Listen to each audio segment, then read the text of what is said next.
There Oh, we are. Oh. whoa, whoa, Whoa. where am I? I'm actually not in your room this time You're not around, in my room. Are you unfortunately. gonna go into my room pretty No, soon? no, no, no, no. Is Okay. that an invitation? But I mean, That sounds weird, but I, I'm really excited for this grand finals. I've been waiting for this. Yesterday, Galaxy Racer didn't do so well against Alter Ego Celeste. The first map was a little bit closer. The second map was a bit of a wash. But it seems like the map veto is actually going to be interesting because Haven has been banned by Alter Ego Celeste. Of course, being the coming from the upper bracket and being the grand finalist, the first grand finalist, they get the ban. They do ban Haven, which is Galaxy Racer's map of choice. Now, something interesting here is we're not seeing Icebox Breeze Ascent in the first three anymore. Split has actually been chosen by Alter Ego Celeste. And, you know, what are your thoughts on the second map, mostly? I mean, do I need to say that much? We have seen Alter Ego Celeste play a lot on Split. We know how incredibly strong they can be. When you have players like Inari on the Raze, a Yumi enabling her and supporting her with a Jet, it's this double dive composition setup that they've got. It's so aggressive. They're basically going full Smeeg like phase from North America. Uh, I don't know if that has changed up since episode 3. We haven't really seen them play Split, but just judging from the previous times that they played it, it's incredibly strong. The fact that Split wasn't banned or anything else, the fact that AEC picked it is not going to be an easy fight for GXR. It's definitely not going to be easy. Even though Split is a very defense-sided map, Alter Ego Celeste are a force to be reckoned with, and we'll have to see if today they can actually make them sweat. Because KMO, we've seen them get really close games against Alter Ego Celeste, even almost took a map off of them. Went to triple overtime before actually taking the map. And for Galaxy Racer, they've looked really good today. Maybe it's the strict coaching and in-game leader shot calling from Tricks, but it's been working out. Their attacking side has been refined to. I think their attacking side looks better than defensive side now. I'm It just gonna say that. really, yeah, it does look like it's a vast improvement from whatever they had yesterday, and it's very interesting to see. But then again, that was only up against Magnifique. We have no idea what it's gonna be against Alter Ego Celeste. They have vastly different play styles, and I'm curious to see what Alter Ego Celeste throws at them because they're going to be starting on, I believe, the defending side on Icebox. Yeah. Split, yeah, we talked about it a little, but I just want to throw these numbers out there. Out of the 12 times that Alter Ego Celeste have played on Split, they've won 12 times as well. That's a 100% win rate. All right, but it's really hard to understand the numbers behind Alter Ego Celeste because they've been almost undefeated, right? Like there's, I believe, 3 maps that they have a perfect record on. Maybe not 4 maps even. The only maps not perfect are Icebox and Breeze. Well, Icebox, Breeze, Breeze might be a kind of a wild card. Maybe not so much for Galaxy Racer because I think they've been preparing on it.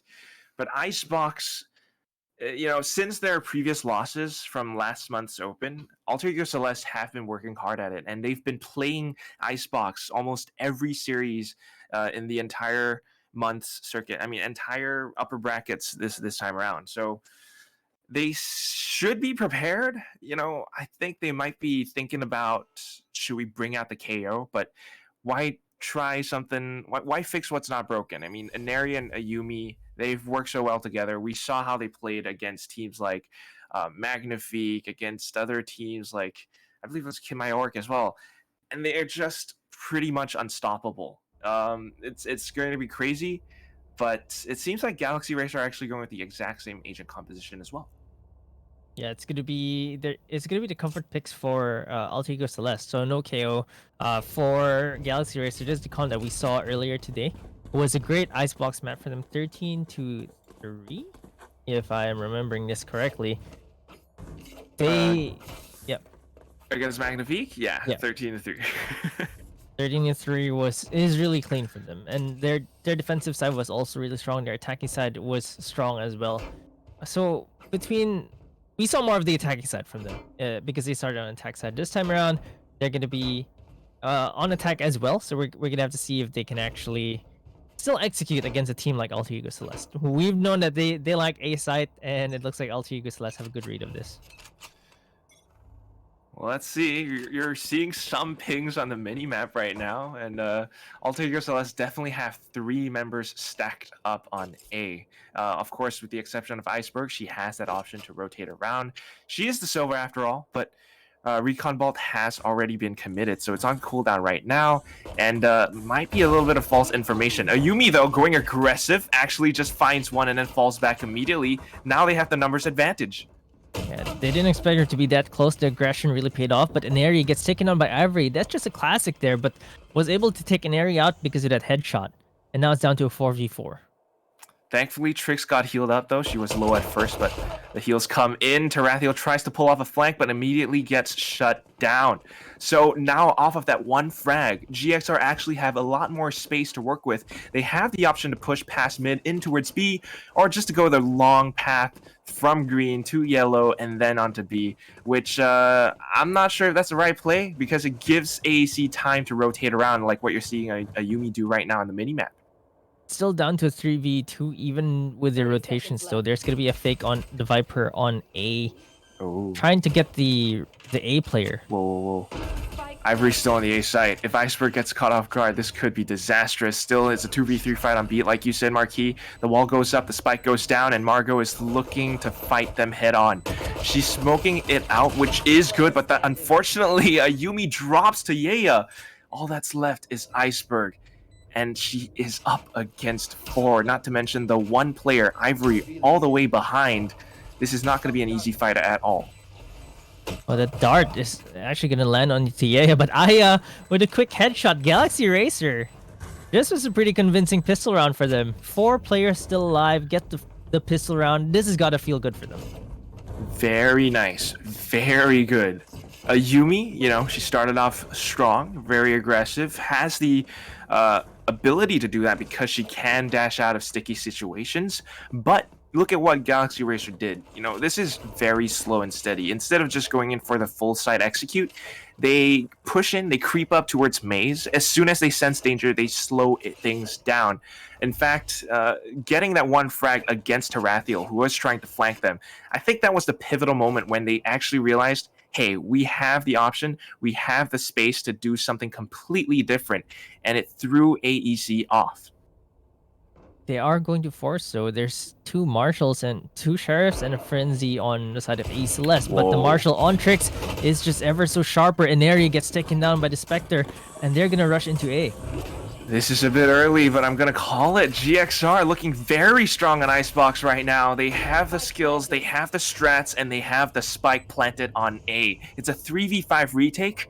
Yumi does have a Marshal, but this is not going to be an easy fight at all. Look at the positions that they're holding. They've got Spectres as well, but Yumi says, who cares? I'm going to shoot you. I'm going to go into your face. And she takes Baby Alika down with a no-scope.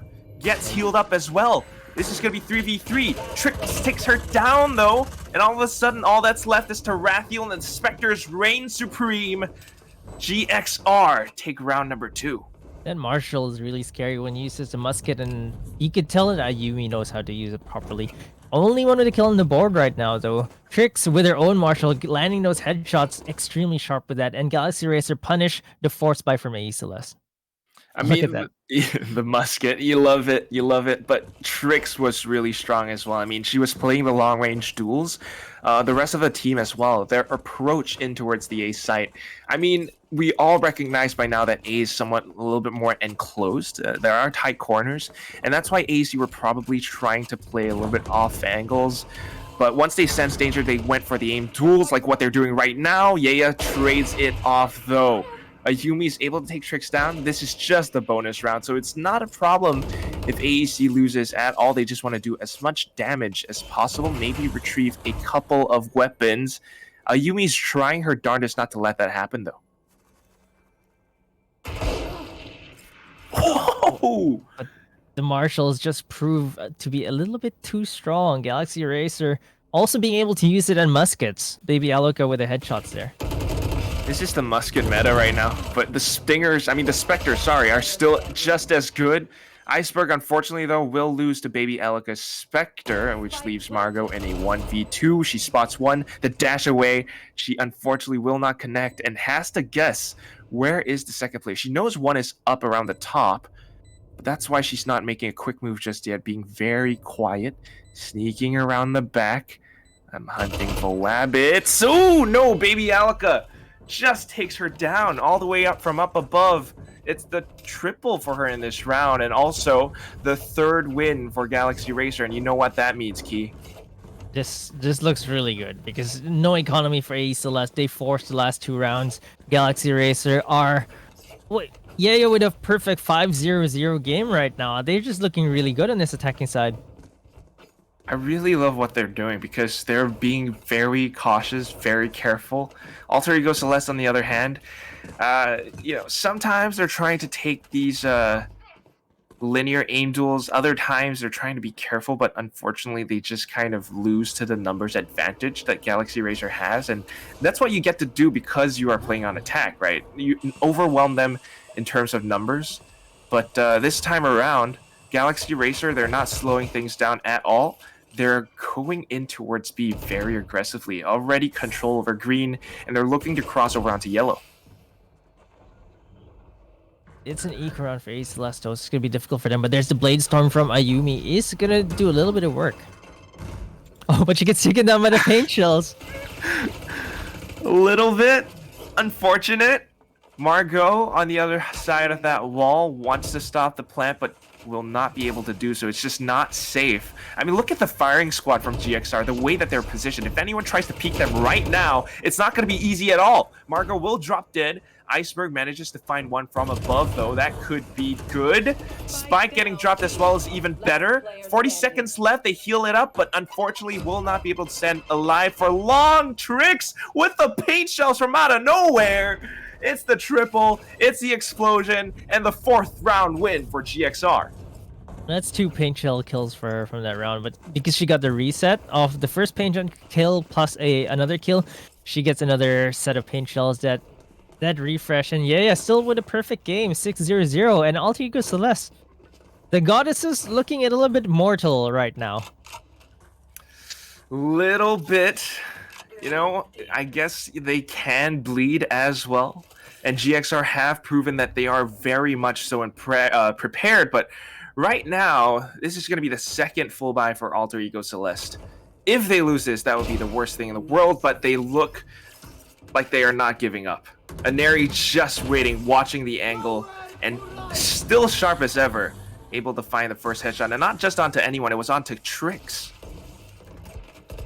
Yeah, taking Tricks down, really important frag there, but the rest of Galaxy Racer, they're not going to be discouraged.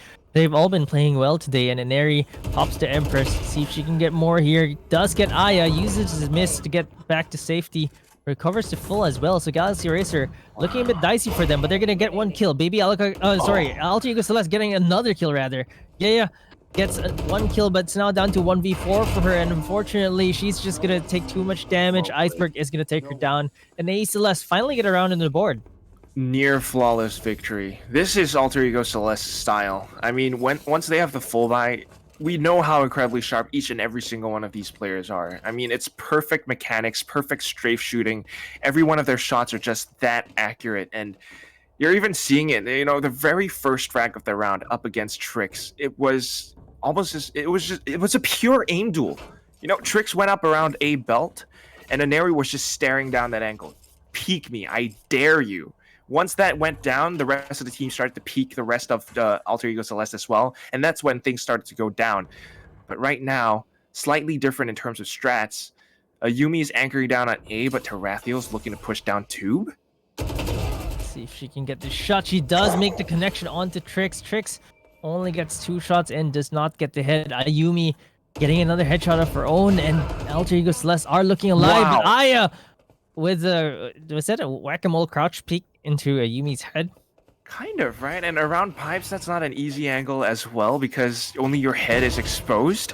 But here we go. Margot's looking to re-aggress. They're pushing past outside of B. They down the spike carrier. All that's left is Aya. She can't even res anyone right now because it's so unsafe. Stuck around the top of belt. She's around the slope. Tries to walk away and evade all these bullets. Has to commit to a spray right now, which puts her stuck in one position. Margot recognizes it and pushes into her. Takes her down from below. And of course, the 2nd round win for Alter Ego Celeste. they recognized that she had the res, and they did not give her an inch to even res her teammate that was in top of belt.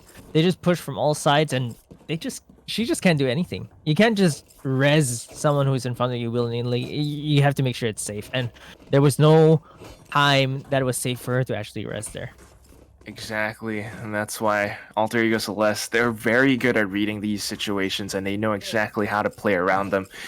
I don't know about you, Key, but I'm feeling it. This is the grand finals after all. Galaxy Racer versus Alter Ego Celeste.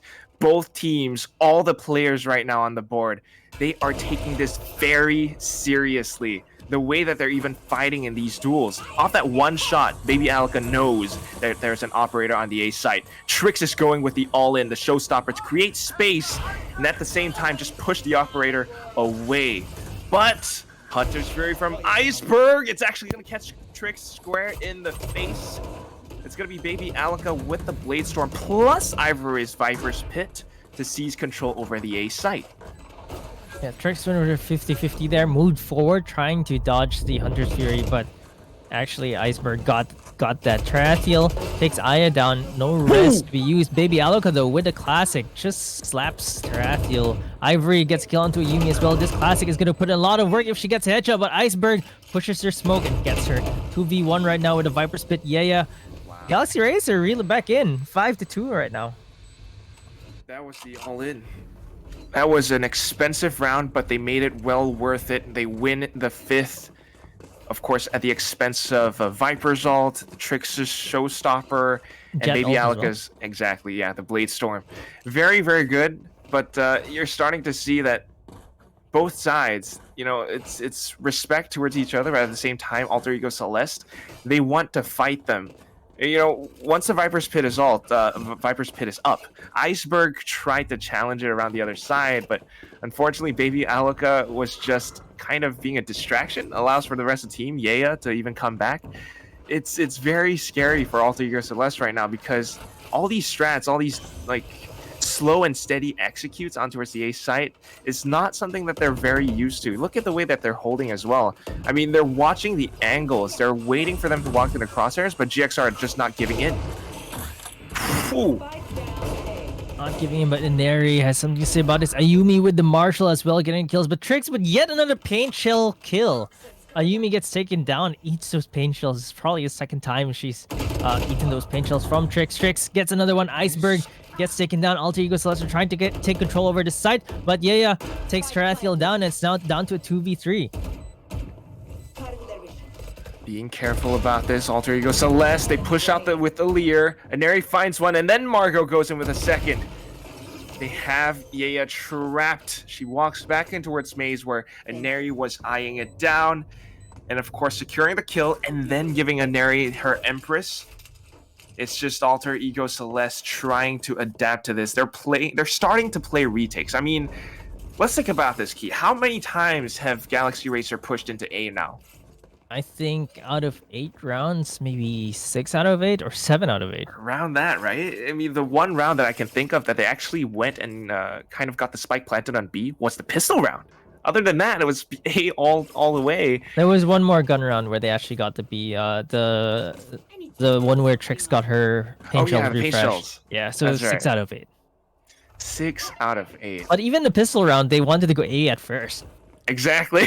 They wanted to go A, but then reading the situation, they went around back. So right now, Alter Ego Celeste, you have to think they need to start stacking up on A because if this continues, they won't be able to hold it out for long. Toxic Screen goes up as well, but right now Ayumi just being so sharp goes in with the Blaze Storm. She finds one, finds two, dashes away. Iceberg gets the third, and all of a sudden, all that's left on Galaxy Racer's side are Baby Alka and Aya. Has the res though.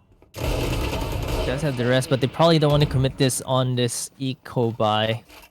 Probably just gonna try to look for as many frags as she can with that share, but she gets taken down by Ayumi. That Marshall is proving to be way more lethal than her operator right now, just because she plays really fast with it.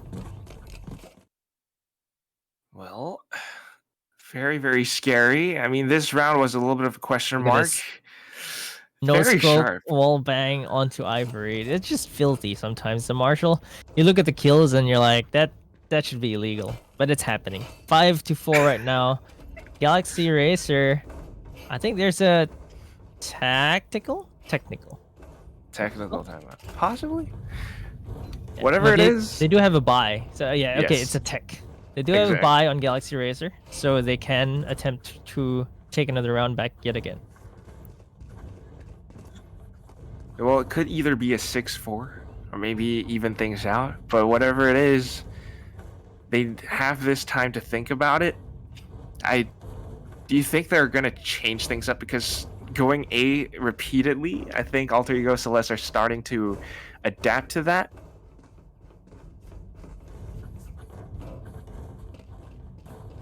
I have to think about it. They've been I think going they're warming A. up. They're warming up. They've been going A so often. I wonder if there's a reason for that. But it's interesting to see how they use their utility around that one site as well. I mean, we look at the toxic screens. Sometimes it helps out, sometimes it doesn't. Sometimes it's just like we saw in the previous round, Ayumi being incredibly slippery and just using her knives, using her martial as well, which is, I mean, this is the martial meta. I mean, let's face it, it's episode 3, and all of a sudden the martials have been incredibly strong. You don't even need to scope in all the time, and Ayumi is just showing us exactly how to do just that. It's really great gun. 950 for a gun like that is just amazing. And that's why she's holding on to it, I guess. If your aim is sharp enough, why not? But aside from fire rate, that's what you need to think about. Right now, it's going to be Galaxy Racer with a bit of a B execute this time around. Might actually be able to catch them off guard, but the rotates are already underway. Margot will be the first to contact this. Immediately takes one panel off the wall, but has to watch for the wall bangs. The paint shells were committed as well. They're trying to stifle the plants, but with this Hunter's Fury, that's going to be a big game changer. Yeah, they take Inari down. Iceberg is low as well. Ayumi got tagged. It's looking quite good for Galaxy Racer, but there's the rest Inari. The pressure has been alleviated, so AE Celeste are able to get that res off. On the other hand, Aya, she's been holding on to this res for quite a while now. Well, they're waiting for it. I mean, look at they've. This is about the second time they've done this. They make it look like it's an execute, but then they pump the brakes. They take a second to feel things out and allows for Tricks to find one. And now the rest of the team actually rotating. If you're on the side of Alter Ego Celeste right now, you have a lot of question marks in your head because you have no idea where the spike is being delivered to. Yeah, great mid-round adjustments here from Galaxy Racer. They might hear some footsteps here. No, Inari doesn't really hear the footsteps. 100 HP for her. She does see someone crossing, so they know it's going to be A. It's going to be a rotate for them, but the plan is going to go down. Okay. It's going to be a 1-for-1 trade. And Galaxy Racer look like they're in a good position to hold this. Not too bad. Oh, but that's just even better for Alter Ego Celeste. Now Inari's looking for even more. Goes in for the jiggles with the reloads. Nice time for a team as well. She goes back in, but Aya wins this duel. That could be it. Iceberg's left alive, and then the res comes in. 12 HP on this girl, and she only has her recon ball to play with. Not even necessary. Even if she throws it out, it's way too many angles to cover. Goes in to check the right, and Aya is there. Surprise, surprise. It's going to be a headshot. And of course, a 6-4 scoreline for Galaxy Racer. I don't remember the last time that Alter Ego Celeste went into the second half without a lead. Not in this month. Not at all. Definitely not. Not at Open 5, and Galaxy Racer already doing better than they were yesterday. They look like they are on point today.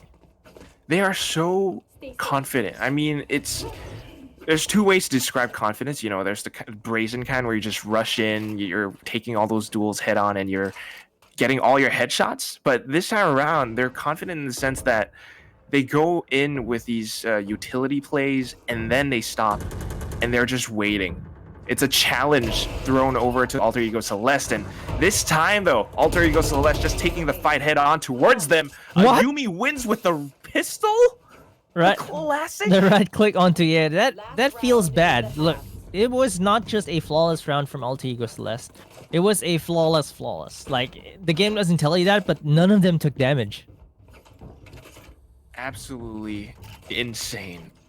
0 damage, and it just shows that you know, it's okay if they lose a couple rounds because they have all these other backup plans in hand. Just buying up the operator and all of a sudden Ayumi's that brave to just push in towards B garage, knowing how to play around those tight corners with the right clicks as well. This is scary. It's a broken buy from Galaxy Racer as well, so it might just be a 6-6 coming to the second half. But Baby Aluka with the knives gets the first kill onto Ayumi. That's the operator down. And Eri actually switches from an operator back to a Vandal because they're gonna have to defend this. And Eri takes Baby Aluka down though. 4v4 right now. There's a showstopper being used as well. Tricks not gonna find anyone. A Celeste have gone out of the site. They're running. Oh, they might actually take Iceberg down. A bit too eager to peek there. Tricks makes it a 4v3. That would be good enough. The spike goes down as well. It's a 3v4 retake. Alter Ego Celeste. The fleck doesn't work out. It's all up to the position from screen and rafters. Aneri tries to be the one to open things up, but she has so many angles to look out for. Finds one, but has to back off. Instead, she continues to push in towards Yeya, who finds a double onto Tarathiel now. It's a 7-5. The first time in this month that Alter Ego Celeste go into the second half at a loss. I am in disbelief right now. Galaxy Racer are firing in all cylinders. Illustrado mentioned this, that if Galaxy Racer would ever have hope to take Alter Ego Celeste down, they're gonna have to be running on all 5 cylinders, and that is what's happening right now. 7-5 on Alter Ego Celeste. Alter Ego Celeste look a bit rusty, like they need to warm up a little bit, but 7-5 coming to the second half, and Galaxy Racer showing that their attacking side is to be respected now. And now they're on the defensive side, which is their preferred side. This just spells trouble for Alter Ego Celeste. But then again, who knows? What if Alter Ego Celeste actually prefer attack? So we'll have to see how they actually clash into each other. But right now, it's a very lovely way to watch Galaxy Racer play this map. I mean, they're so comfortable. Whatever you throw at them on their attacking side, they just know exactly how to slow things down. Right now with the paint shells at Swell, it actually catches an Eri, forces Tarathiel to spend the heal. Take flight. It's a slow Alter Ego Celeste execute here. I think they're giving Galaxy Racer a lot of respect. They're gonna try to go into the side right now with the Reyna Lear to execute. There's Iceberg getting the kill onto Yeya. Nice shots with the classic there with the headshot. They're gonna go for Baby Aluka as well. Inari, they just explode into the side right now. There's also one flanking and lurking. Margot slowly creeping her way up from middle. This is good from Inari. Going into the smoke. No way Galaxy Racer expects this. Ivory's just going to walk right into it. It's going to be a free kill. Ayumi finds one as well. The only one that's left. Tricks around screens. And Margot will be able to finish things off. It's a flawless victory for Alter Ego Celeste now. And they stand a chance at turning this into a tied 7-7, winning the pistol round. Yep. It was a flawless pistol round for them. It's just great execution there. Winning all those duels, actually. After the Lear, it was just duels on duels and smart positioning from Inari, really aggressive positioning, trusting her aim and hiding in that smoke. It's just, you know, it's not a crazy execute. There's no hard flash there. It was just a Lear into the site and take multiple duels, and they won those duels, every single one of them. And the first frag to start things off was Iceberg as well, with a classic. It's you have to watch how these girls approach their fights because they know exactly how to take them. Even right now, with all this crazy aggression, using the Spectre, they know that they can afford to do this. Tarathiel just tanking that snakebite as well. She's down so low, but she managed... Wait, actually, she did not manage to get the spike down. Inari has to be the one to hold the ground here, but actually nails one flick. Tries to get the second, immediately dismisses away, allows for Tarathiel to come in and find the third. Oh my god. Then the triple comes in, and Margot closes it out once more. We are tied up, Marquis. We are tied up. The fact that Alter Ego Celeste got 2 flawless first 2 rounds is really scary because they built up quite a bit of an economy coming to this bonus round, and they still have five buys here. Even with Spectres and Marshals, we've seen how lethal they can be with it. Spectres, Marshals, and one thing that's in my mind right now is how close are they to their ultimates. Inari's the one with a 5 out of 6 of her Empress. Meanwhile, Galaxy Racer with a full buy this round, this is the one that they need. Because if they lose this, Alter Ego Celeste will be able to pick up on the momentum. But here we go. They're actually looking to turn this A site into a firing range, just waiting for the angles. But what you don't know is that Trix and Baby Alka are on a mission. Yeah, they're on a really huge flank right now. Oh, but Ayumi ready for that flank, gets a headshot with the Marshall. Again, this gun is really deadly in the hands of a great player, and Ayumi is really a master of this Marshall. Still challenging Baby Alka here while her teammates make quick work out of the rest of them. It's all down to Baby Alka. This is Ayumi such an held it down with anime the Marshall. She's challenging her, and then the sheriff. Whoa, oh my god. I do not believe how Alter Ego. Another flawless round from them, by the way. It's a free, flawless upgrade for them as well. So Galaxy Racer, they had the rifles there, and Alter Ego Celeste.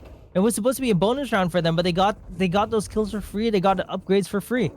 This is a two-pronged approach. Like, we only saw Ayumi's perspective, but I'm curious to know what exactly happened on the A site itself, because those were the ones with the rifles. There were 3 people heading onto that site. Unless it was a numbers advantage, which it wasn't, how did Alter Ego Celeste actually hold down the site? I mean, they did not have rifles. They might have the numbers, but surely there should have been at least 1 or 2 people dying. This is incredible right now. And they're still not slowing down. They got the free weapons upgrade. Now they're pushing in towards B. They know that Galaxy Racer are on pistols, and Inari's just still as sharp as ever. 2 headshots already. Uses dismiss as well. They're really making sure this post plant is great. We've seen the other teams on B side. Their post plants, they just stay on yellow. But Alter Ego Celeste, they're on the spike. There's no sneaking off the spike here. Ooh. Oh! That might have cost them. What? Quadra for with the Aya! sheriff. She might complete this ace if she gets his headshot onto Iceberg. It's gonna be an ace for her. She has time to do it. It's a ring around the Rosie. She spots Iceberg. Goes in for the tap. The wall is gonna come down. Oh my god! Aya! With the ace! That should not have happened. That was a sheriff. The first 4 kills were on that sheriff. She got those headshots. She just popped off, outplayed Iceberg for that one, and that was supposed to be unwinnable for Galaxy Racer. Oh my god!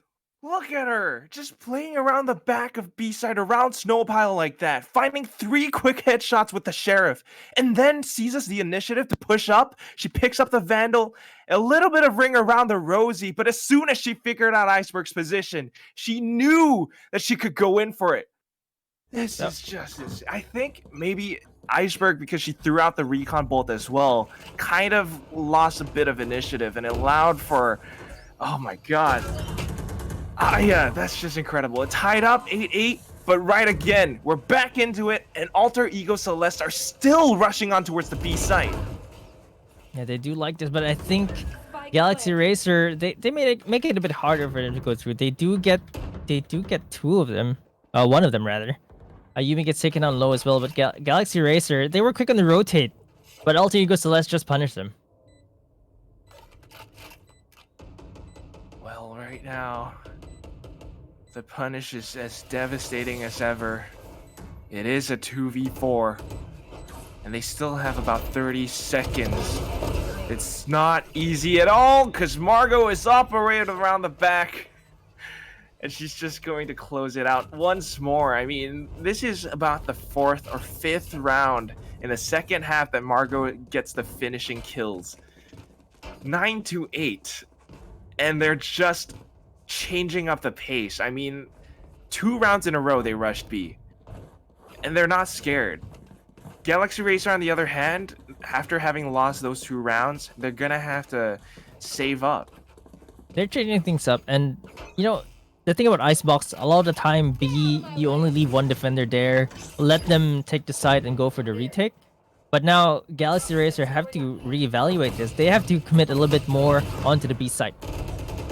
That's exactly what they're trying to do, but with these sheriffs, it's not going to be easy at all. The Viper's pit, Toxic Screen, sorry, might help, though, but only for how long? That's the question. As soon as it goes down and Aries going to pop off, she's going in for it, gets tagged by the drone, though. So a little bit more time, and they're looking to slow things down, but the spike goes down regardless. And Neri just spraying past the toxic screen, finds one, gets the second headshot, and she's going back in again, the triple. Oh my god, Aya, what can you do? Same magic? No, not this time! And Ayumi just shakes her mouse all over the place. You're not gonna be able to pull off that ace again. It's definitely denied that chance again. But you know, it'd be impressive if she pulled it off yet again. But that's just too much to ask for. Wow, okay. Are they going for a B rush again? It certainly looks like that's what they want. It's been unstoppable so far, except for the one round from Aya. Of course, that was a miracle. But A Celeste have been getting their way every single time. Ooh, this is certainly going to change things up. We should have mentioned it. It's Baby Alka with the operator. That's a very nice adaptation towards these B rushes. That certainly will stop it. Because take a look at what's happening. Alter Ego Celeste, second thoughts starting to settle in. Do we want to continue pushing past? Because who knows? Will we actually be able to cross into yellow? So sensing off that one operator shot, they're going to rotate around the back. I want to see a little bit of middle presence, though. They've been going either A or B. That one dark cover might just put question marks in Galaxy Racer's heads, but the spike, as well as 4 other players, are going back around to A. This 2-2 split might just get punished because there's already 4 moving into A. If Galaxy Racer can hold this for just a while longer, they might be able to get the rotations to come in. 40 seconds, though. They might need to start committing to a site. And it looks like A is the answer. And Neri has to be the one to open things up. She spots Yeya. But Yeya immediately falls back. Oh, it was a bait and switch. Ivory with the off angle takes her square down. She finds 2, finds the third, and that is damage done. Margot, last one left alive, plus the spike carrier has been killed.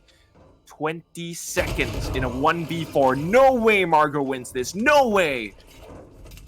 Galaxy Racer, keep it close. 9-10 right now. They are not going to let A Celeste get more than a 2-round lead. And Galaxy Racer are really fighting for this map. This is so intense, Key. I mean, okay, looking at the kill-death ratios, the KDAs on the scoreboard right now, yes, Alter Ego Celeste are leading. But Galaxy Racer are catching up. I mean, they might not have the 20s, not yet. But every single one of them are working together. I mean, look at these defenses. Every single round, they're kind of trying to change things up. And Alter Ego Celeste are throwing things at them as well. The B executes aren't happening anymore. Baby Alka still holding on to our operator. This time on the A side, in fact, doesn't spot anything. And that's why she's rotating back around to mid. This owl drone might be able to retrieve some information, though. And they're not rushing anymore. They're really giving Galaxy Racer a bit of respect. It's a slow rush now. They're going to explode into the site, but there are 2 defenders here. Both Trix and Aya are on this B side. Actually, whoa. Full 5v5 retake? Just the wall up, and she goes in for the plant, but Trix with the paint shells will actually be able to delete her. we can make a frag movie from just the paint shells. You certainly could. But this is the frag movie that I want to see. The 5v4 retake. Galaxy Racer, they might have the numbers advantage, but they don't have the positional advantage. Showstopper goes in, though, and Trix is looking to pull a fast one onto a Neri. She actually takes her down. It's a 3v2, but Yeya with the... What just happened? The Hunter's Fury from Iceberg? And now she pulls it off. She goes in, but Iceberg just slam dunks onto her. And Galaxy Racer, she's going in for the defuse. Does she have? Yes, she does. 10-10. It is way closer than I expected it to be. I'm not sure why EA isn't taking the op, though. I thought they'd want to keep the op, but man, Galaxy Racer, all 5 of them are really, really working together to eke out these victories, and it's such a close 10-10 right now. I'm really, really happy to see Galaxy Racer challenging Alter Ego Celeste here. Well, taking a look at the maps again, just real quick. This is a best of 5 after all. So, if Galaxy Racer takes Icebox, that would give them the best chance at moving on into the next maps, because Split is not going to be easy at all for GXR, but let's see what happens. Alter Ego Celeste certainly trying to change things up. The executes are a little bit too telegraphed at this point because Trix knows how to counter those perfectly. The wall onto B will not be enough. In fact, the spike is on A this time. Still not that much presence towards mid, and Trix just watches it, eyeing it down like a hawk. She finds the first headshot. That is not good at all for Alter Ego Celeste. And Punish Fury. no iceberg means there's no recon bolt. They're gonna have to go into the site dry without any information at all. And that's just scary. Ivory has been lurking in these corners that aren't easy to clear at all. Baby Alka still has her operator as well. There it goes. Ivory just coming into full effect. And then Yaya piles it on. It's all up to Ayumi now. Might have gotten the spike down, but in this 1v4, it's not going to be an easy task at all. Makes it slightly easier. Here's Trix and backs off. Tries to get the second, and she will. Has They her can't Blinkstorm do up these as well. 1v1s. She picks it up. But she's going in for the defuse. Oh, that knife would be good. Goes in for the right click, misses, tries to dash away. Ooh, updraft all over the place. Tricks. Oh! Ayumi, no! That was a 1v4 clutch from Ayumi. She had no business winning that. That was a 1v4. She isolated the 1v1s. And that is a confidence shaker for Galaxy Racer. Masterful play. Instantly knows off of that one piece of information. Hearing Tricks, she knows that she has to back off and senses danger around the right side. This is perfect game sense, perfect adaptations. And look at this as well. Even flicking your crosshair around like that, and then the second updraft at the right time kind of throws Trix off guard. She wanted to stick the defuse, I think, but went in for the second tap. She actually got it halfway. It just wasn't enough. Ayumi. And this is just on top of what Aya just did as well. Now 11-10. Alter Ego Celeste are looking for an A execute yet again. And Galaxy Racer with the pistols as well right now. This is not going to be an easy fight. Ayumi knows this, just sprays into the cloudbursts. Takes one down.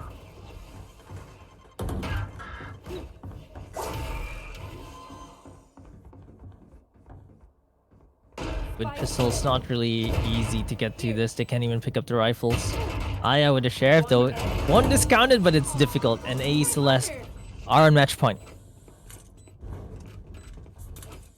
Match point. Galaxy Racer, good call with the save, but they have to make every round count right now. That's 2 rounds just to push us into overtime. It's not impossible. But holy cow. Alter Ego Celeste. They certainly know how to change things up. They know how to mix the pot. Sometimes it's, B, they slow things down. Sometimes it's A. What do you think Galaxy Racer needs just to change things back? I think they just need to be able to hold the side a little bit, make sure they punish that first push, because Alter Ego Celeste, they take their time a little bit actually to get in. It's not a five person, 5 agent rush. So being able to get those opening frags really increases their winning chances of winning. But Inari is gonna get the opening frag instead. Ivory gets taken down. The duelists are just too much right now for Galaxy Racer to handle. As Ayumi takes Baby Aluka down, the rest of Galaxy Racer are a bit too far right now. This is the reason why Ayumi and Inari are the top leaders of their team right now in terms of frags. Even finding the next 2-1s, Trix has to do it all, but can't quite. All the way from above the bridge. It's going to be a 13-10 at the end of that first map, and that's just Icebox. It came so close. Galaxy Racer looked so prepared on their attacking side, but what happened, Key? What happened? I think it looks like Alter Ego Celeste just woke up, and they really turned it up a notch in that second half. Galaxy Racer, their attacking side looked really clean. But on the defense, the duelists proved too much to handle for them. AE Celeste, Inari, and Ayumi were just a bit too fast, a bit too sharp. Getting those opening frags really got them those rounds, and Galaxy Racer couldn't catch a break.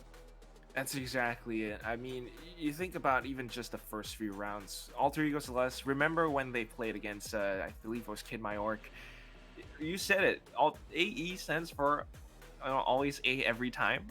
They A kind every of did time. that as well this time, but there is a reason. I mean, look at the way that they position themselves up around maze, even around the top of pipes, sometimes using the zip line even, and just watching. I don't know, they're really, really sharp with their flicks. It's kind of like just. I think the call from Tarathiel is just like, all right, Inari, Ayumi, go A. Go kill. If you find picks, great. We go in, we get the spike down. I mean, Tarathiel is the one that's Sage after all, so it's just so fun to watch. But Galaxy Racer, I mean, they tried. There were some rounds where there were interesting positions. I mean, I believe it was, Baby Alka with the operator. Sometimes she would be holding the angle, dashing away, and then Ivory holding in that one corner, actually able to catch them off guard. It would have worked, but after a while, it seems like Alter Ego Celeste just catch on all too quick. Yeah, they were just too fast, especially in the second half on the attacking side. Alter Ego Celeste were really winning the duels left and right. The lead from Galaxy Racer was just 7-5, was quickly eroded with winning the pistol round, and Alter Ego Celeste really a force to be reckoned with. But we certainly got some crazy highlights. The ace, 1v5 ace, and then the 1v4 from Ayumi. This is the grand finals. This is what we're all here for. And the next map is going to be Split. What do you think is going to happen on that map, Key? Yeah, man, Split is going to be very difficult for Galaxy Racer. Alter Ego Celeste are just dominating on the map. Even though they're going to start on the attacking side, I just think that Alter Ego Celeste are just very comfortable in Split. And the rest of the teams, especially on for VCT Game Changers in this whole league, no one is really ready on Split except for Alter Ego Celeste. That's it. I mean, we didn't even see Split that much on the English stream, but it's not going to be an easy fight at all for Galaxy Racer. I mean, every single one of us are saying this, but who knows? If maybe, just maybe, Galaxy Racer has some kind of a trump card, now is the time to pull it out, but we'll only be able to see that right after this break, guys. Don't go away. After this, it's Alter Ego Celeste versus Galaxy Racer on Split.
And welcome back, folks. This is the grand finals of the VCT Game Changers Southeast Asia FSL Valorant Circuit Open number 5. We're very close to FSL Elite, but still Alter Ego Celeste versus Galaxy Racer right now, and we just saw. I think that was absolutely nuts. I've lost my mind. 13-10, but we saw two crazy plays from some incredible players. A Yumi with the 1v4 clutch, Aya with the 1v5 ace clutch. Yeah, it was just crazy for both players, but unfortunately for Galaxy Racer, their hot start did not really translate to the win. Alter Ego Celeste take it from under them, and Ayumi just really sharp. Ayumi and Inari actually just really opening things up. On the other hand, Galaxy Racer, everyone was bragging, but it was just wasn't enough against Alter Ego Celeste. It's that feeling. I mean, I don't know about you because I'm just not that good, but sometimes when you're playing a game and you're on defense, there's that sense of like every time I want to peek, I want to go for an info play, I want to maybe hold an angle. You just can't because you get peeked by someone from Alter Ego Celeste and it's an instant headshot, instant deletion. And that's what you're seeing right now in terms of statistics. 12-8 in terms of fragging ratio, 23.6 headshot percentage. It's just that sharp, Alter Ego Celeste. In terms of strats, sorry. Galaxy Racer, objective wins, you're starting to see them kind of catch up a little. Yeah, they're catching up, and it's the attacking side really that really Galaxy Rays are polished, especially for Open 5. Open 4, we didn't really see that from them, but they're really improving by quite a bit this time around. They really are. I mean, compared to yesterday, even when they played, when I casted with Taywar, Alter Ego Celeste versus Galaxy Racer in the upper bracket finals, it was very quick. I think Galaxy Racer were shocked, but they did their homework. They came back. It was a completely different attacking side, but just still a little bit short. The defensive side, Alter Ego Celeste just show that, they're very well rehearsed on a map like Icebox. There is a reason why it gets picked. There's a reason why they've been playing it for the entire upper bracket route, and they're just able to continue to throw things at Galaxy Racer on their attacking side. I mean, sometimes, we make the joke, AE stands for always A, everything all the time, but they do switch things up. And when you have players like Inari plus Ayumi leading the charge, finding those entries, unless they're taken down or dealt with somehow, it's almost a guaranteed win. Yeah, speaking of the map, so we're just going to take a look at what's coming up next as well. So Icebox was the pick for Alter Ego by Galaxy Racer, which is why Alter Ego Celeste started on defense. But now it's going to be Alter Ego Celeste's map pick. Split, like we mentioned earlier on, is going to be a difficult map for Galaxy Racer because Alter Ego Celeste, they thrive on this map. This map is their playground. I mean, we've casted them before on this map, and we talked about, their compositions might have changed. I'm not too sure, but what we saw from the previous opens was that they would always go with, Inari as Raze, Yumi as Jet, like she just was an Icebox, and the style that they go with, it's very aggressive. It's kind of like what you see from FaZe in North America. In fact, we likened it to playing Quake because Inari, she just doesn't give them that breathing room. She goes in with the blast packs, she goes in with a judge, and other teams just can't quite react to it. This time though, episode 3, the shotguns have been nerfed. I don't know if it's going to be the same approach, same strategy. It might even be a different agent composition, but what do you think? I think we might see the KO here from I believe it was Ayumi who runs the KO, Yes. and probably going to be Inari. I think she'll stick with the Reyna, or at least that's the composition I like to run. The reason for that is because the flashes are so effective in a small map like this. The suppression blade can cover so much ground. Unlike in Breeze, for example, the suppression blade doesn't really work out so well. But here on Split, I think it's going to be amazing. And they do have the room to try it out. They've already qualified for FSL Elite. They are in the grand finals. They won map number 1. There is some room to try this out. And if this really works out for them, they might just have even more flexibility in terms of agent composition. There is that possibility. In fact, something like that might actually, mix things up, and then GXR might not be prepared for it. But I'm gonna say that while those are incredibly strong points as well, I think Inari might actually go with Raze. I'm not too sure, but it is split after all. I think the biggest thing that that's in my mind right now. Sorry, it's all over the place, my thoughts, but Tarathiel plus Aya as Sage. I mean, that is almost a must pick. On a map like Split, Sage is able to provide so much utility, so much stalling potential as well. One slow orb in towards B garage or a wall up towards mid will actually be able to stem the bleeding, like Illustrator would love to say, and really just slow things down for the attacking side. But I'm more curious to think this was Alter Ego Celeste's map pick. GXR are starting on defense. How would things work on the second half? Yeah, I'm not sure if GX are ready for the attacking side on Split. Not to discount their attacking side, but Split is already notoriously a defensive-sided map, and we've seen that Alter Ego Celeste, they're no slouches on defense either. They're aggressive. They can be aggressive on defense too. They'll punish any slow play. They can stop a 5-person rush onto sites, so it's gonna be difficult for Galaxy Racer. And this is Alter Ego Celeste map pick. Yeah, I'm just gonna repeat that. Galaxy Racer as well.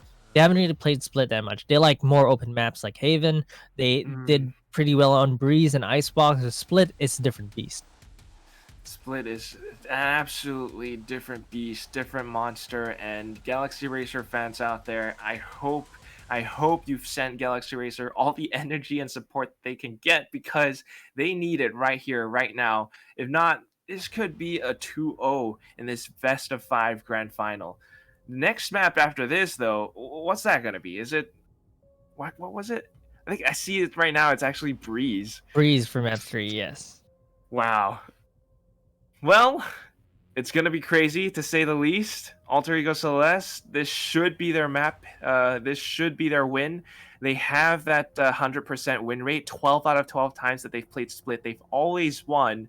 But just to dial things back a bit, on Icebox, I think by now they've played it so much that the statistics that I'm seeing on our sheets are, 15, 13, so 87% win rate. But it's just going to keep going higher and higher because Icebox is another one of their signature maps right now in their map pool. It's just it's just going to continue going up. I mean, they're just a good Oh, team. So with a good team, a map pool becomes a map ocean, so to speak. And basically, for them, they can play almost everything. The only thing that they do is they deny the map that the enemy team is most comfortable on, and what they denied this time around was Haven. well, Haven Bind is another one that I'm thinking about, but we're gonna have to keep our eyes on Split right here, right now. I don't know what Galaxy Racer has. This is going to be a very big question mark for I think all of us, really. But oh my god, are they going to do that? Are they going to do that? Are you seeing what I'm seeing right now, Key? Yeah, I'm not sure. Is that just a taunt hover? I certainly hope she actually locks it in because that'd be fun to watch. But, you know, on the other side, they're also hovering around the agents, not yet selecting them yet. Is it Trix that's gonna be on the stage? Oh. I mean, we've discussed this before, right? Trix, she doubles Choose up your as a coach. agent. She's also the IGL, but she's kind of been pushed in towards the duelist role this time, hovering over Sage. Yeah, so no KO this time around. Neri is gonna be on that raise, like you mentioned. The Yoru was a bait pick. And it's gonna be two omens actually this time around. I'd say Well, Galaxy Racer are defaulting to their comfortable agents. yes, I think I would have to agree. I mean, Galaxy Racer, with those agents, the way I mean, I certainly remember their plays on Bind. Um, the way that they have that horizontal, well, not horizontal, but the straight Sage wall to lock out showers, and it's aided by an Omen smoke. It's a very nice one, but on Split, it comes down to how they actually set things up on the defensive side. Obviously, I think your Sage would be around mid. The rest of the squad, though, that's the one that's kind of a question mark. They only have one Sentinel, and that is the Killjoy in the form of... I can't quite remember. But it seems like she's anchoring down on the A side for now, at the very least. We'll see if they can actually hold off the onslaught that is Alter Ego Celeste. They have the queens of FSL, the goddesses of FSL. Here we go.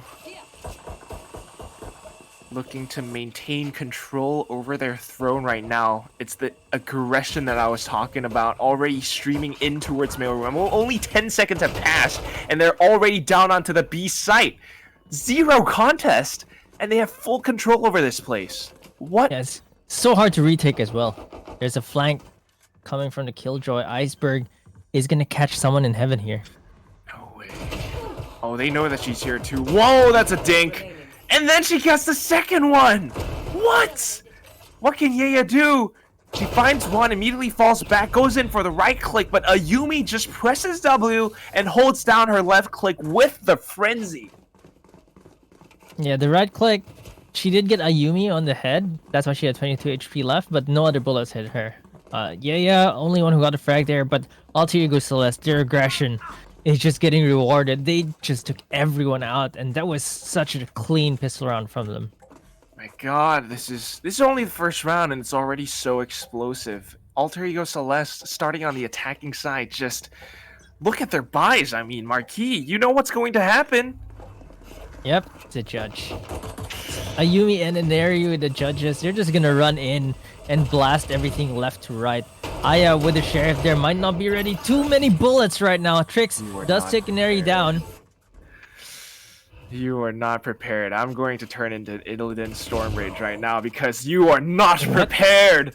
3v3 though, as Baby Alka swings in with her sheriff. Margot was not prepared for that sheriff shot. But will they be prepared for this, Judge? That's the question. 1, 2, 3. Nope. It's going to be Iceberg who actually provides the support for her teammate. And of course, though, Alter Ego Celeste still winning these rounds.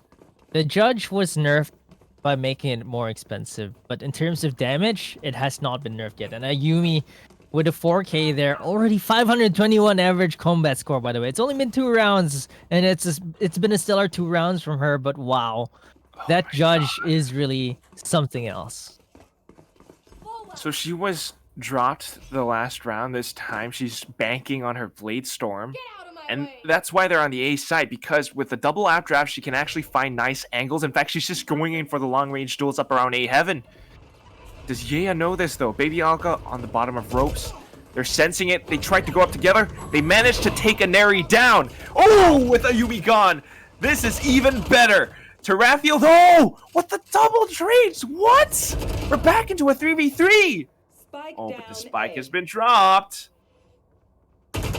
That was so clean from GXR, but Tarathiel makes him pay for it. And Galaxy Racer, they survive with 3.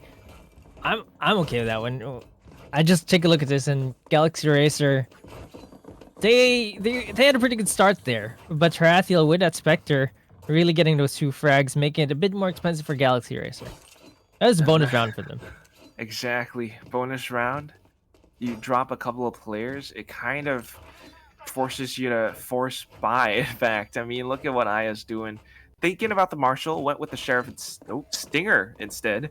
Meanwhile, Baby Alka looking to go for her knives. She has 1 shorty, 1 point away from her ultimate. And of course, with no presence from Alter Ego Celeste around A ramp, she will be able to pick it up. Alter Ego Celeste, though, just continuing with this hyper-aggression up and towards mailroom. Trix is finally trying to stop this with her walls, with her slow orbs. And it buys enough time. Ivory actually stopping the aggression up towards garage as well. This is even better. 3v4 and Alter Ego Celeste are forced to pump the brakes. I like how Galaxy Racer are playing here. They are respecting Alter Ego Celeste, but they're not afraid. They are taking these duels and they are winning them. Tricks with a kill as well onto Ayumi, really making things way better for Galaxy Racer. Ivory takes a kill onto Margot as well. Just like you said, they're not afraid at all. Baby Alka even toying with them a little, but the tussle will not provide her any form of relief. She gets taken down, and all of a sudden, right now, Alter Ego Celeste trying to go through spawn in towards A. Yaya is the only one on the site, but she has the support of her utility. She got the information though by jiggle peeking that. I'm not sure if A Celeste actually saw her. I think they did, so they are going to be looking for her. She gets one, does not get a second. Tarathiel really lethal with that Spectre, but 4 HP, 1v2. This does not seem very doable for her. They just need to spray through the box there. They might be able to get the kill. She runs into elbow, uses a slow orb. Paranoia is used. She's actually able to sneak around here.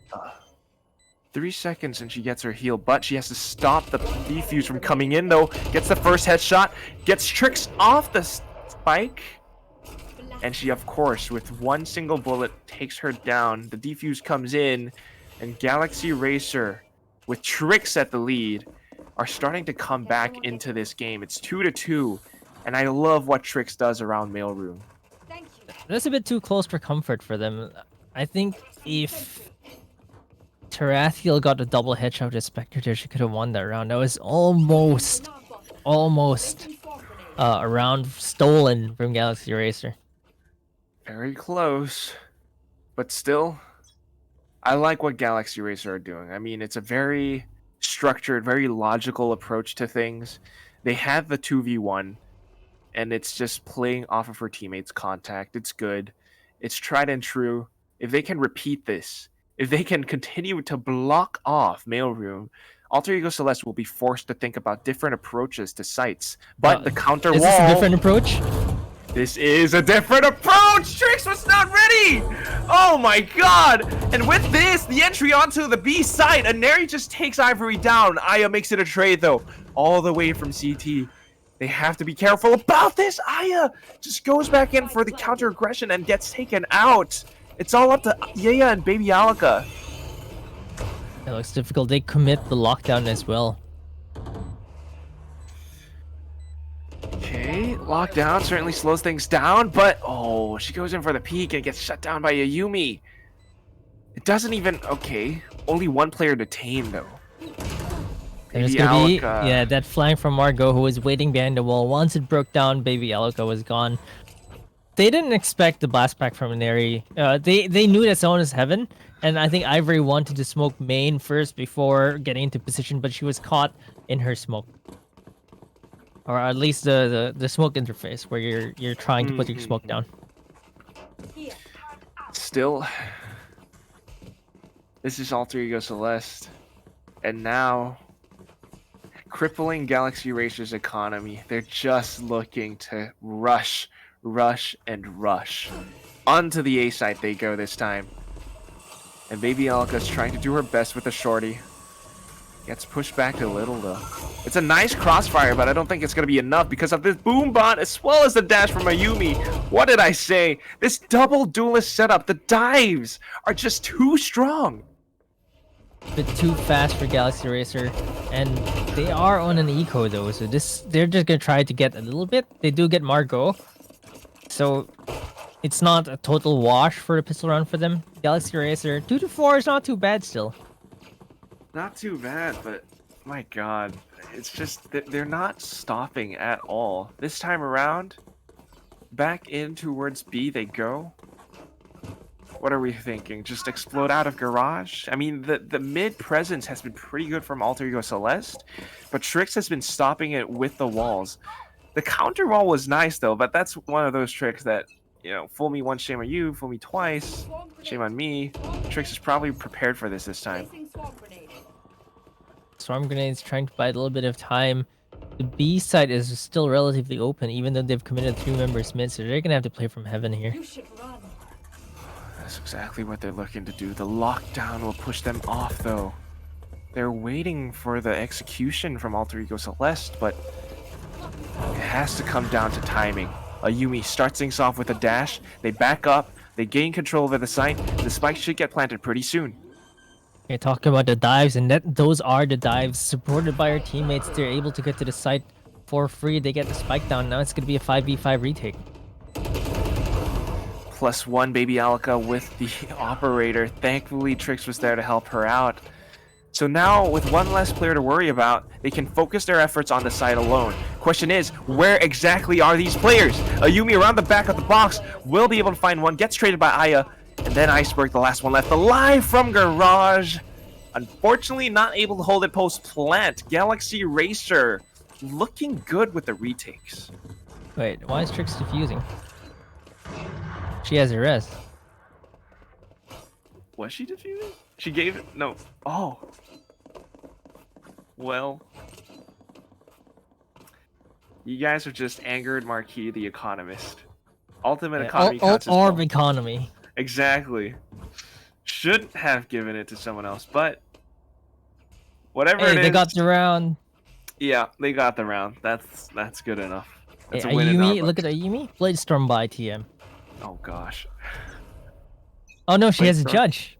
Judge. Get out of my way! Yeah, whatever it is in this girl's hands, it's always so incredibly strong. But right now, Baby Alka, I think, trying to go in for the early information, gets smoked off. Still though, mid presence from Alter Ego Celeste. It's just uncontested. Anytime Galaxy Racer tries to resist, they either get forced back or get shut down. These audio cues should let Galaxy Racer know that it's going to be a play up around ropes, though, and I will be the first to stop it. Dismisses away. Ayumi! What? They just go in regardless. Are you kidding? Still, with her knives refreshed, she's looking for the right clicks. Calls out the side is clear. Tarathiel should be getting the spike down pretty soon.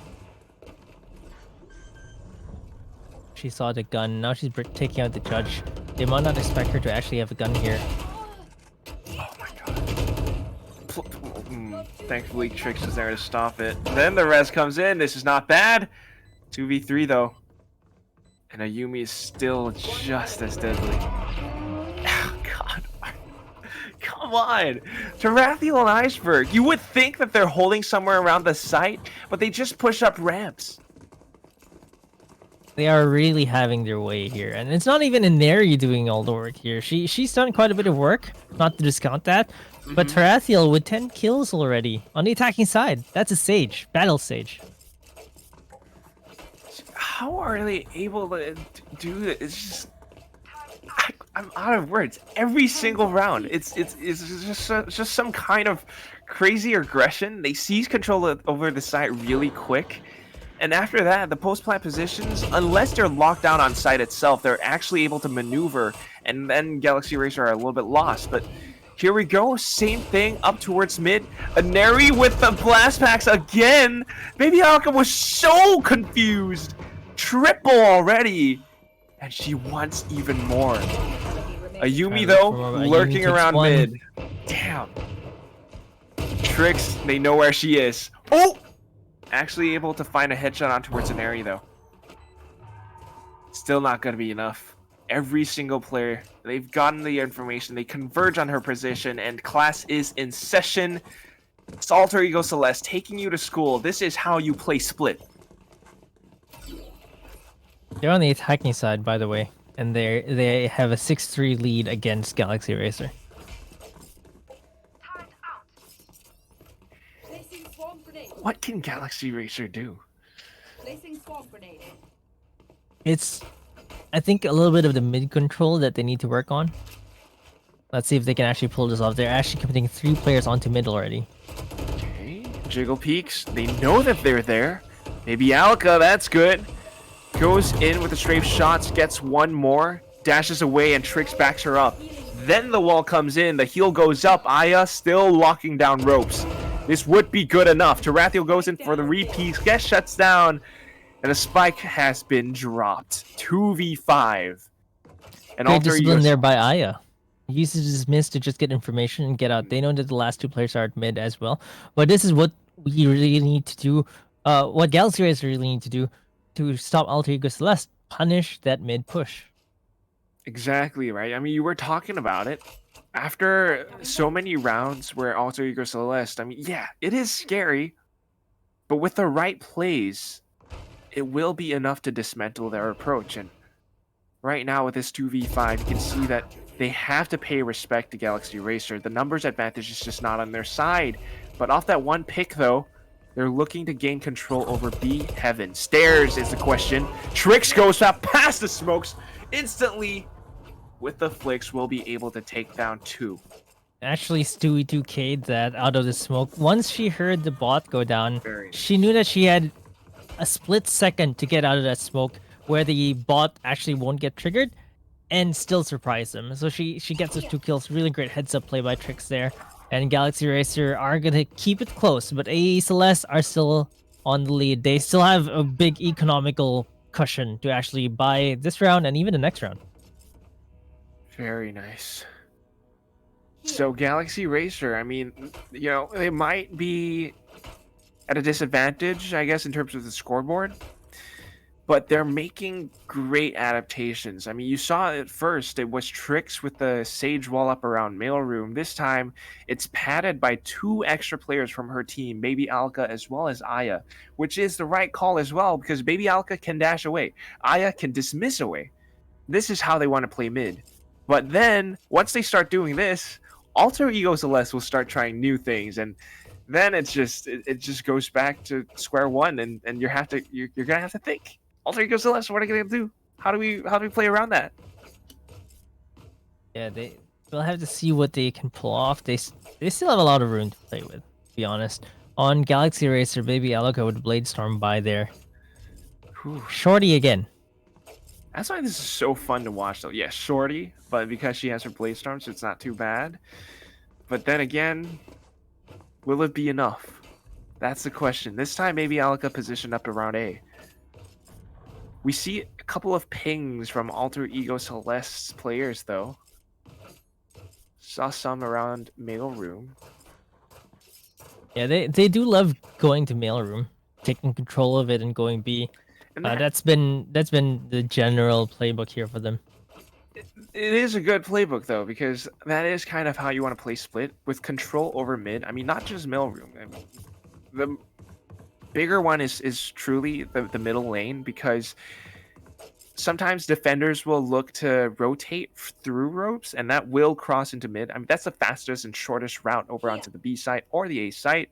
And if you have someone positioned up there, if you have someone lurking around one of these positions, you will be able to stop the rotations from coming through too easily. So it's a smart thing to do, but it's not that easy if Galaxy Racer play around it. The previous round that we just saw, that's exactly what they did. If they can continue doing that, I mean, it's pretty scary as well, because look at how Baby Alka, I mean, if you remember how she played around mailroom, just going in for that one quick peek down into bottom mid. If she actually missed that shot, if she died, things would have been very different. Yeah, they definitely need to make sure they take control of mid, but they're also shuffling around. The thing about split is that your defense has to be a bit more dynamic, because if you're committing 3 mid, that means there's actually only 1 A and 1 B.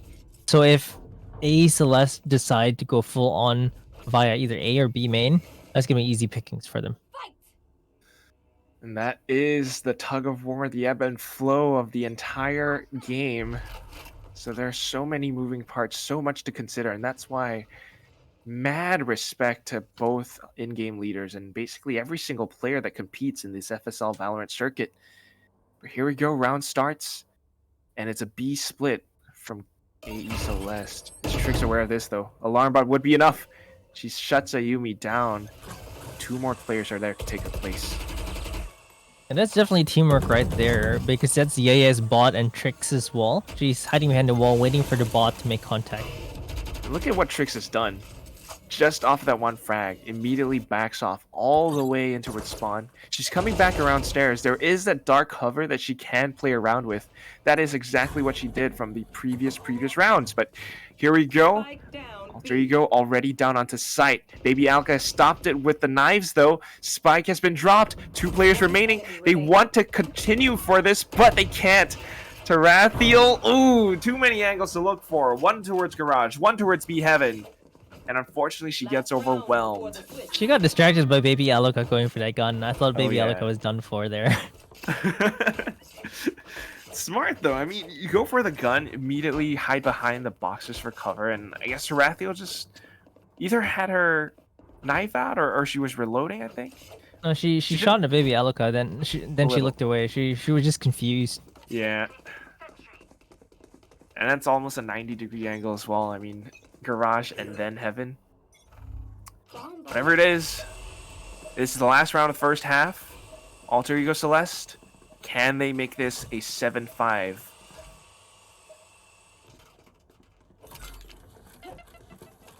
In towards the A site. And they're just exploding into it. Paint shells, a Yumi with the cloud burst. She's able to find 2 quick frags. Supported by her team again. Way too good. Spikes planted. Fire in the hole! You should run.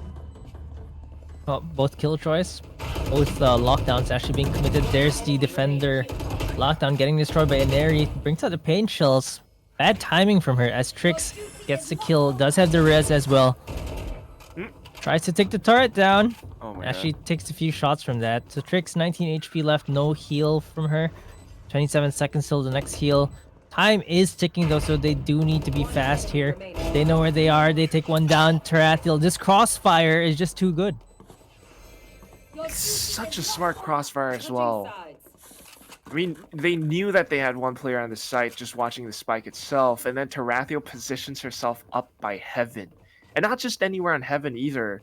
I mean, she knew she had control over it, but at the same time, she had line of sight in towards ramps, and she was in position enough to hear if anyone crossed from underneath.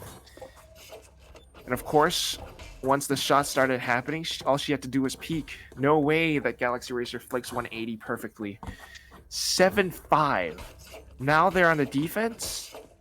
What's Oof. scarier for me? Galaxy Racer on the attacking side. Can they break Alter Ego's defenses? This is gonna be fun. Exactly. They do have one jet, but they don't quite have that explosive aggression that Inari brings to the table with Raze. It's going to be a more methodical approach, I think. But that's going to cost a bit of time. Tarathiel right now, with the walls up, blocks off Mailroom in a different way. But it's going to be all pistols, right? So they know that there are players up around mid right now. And then Mary's just waiting for it.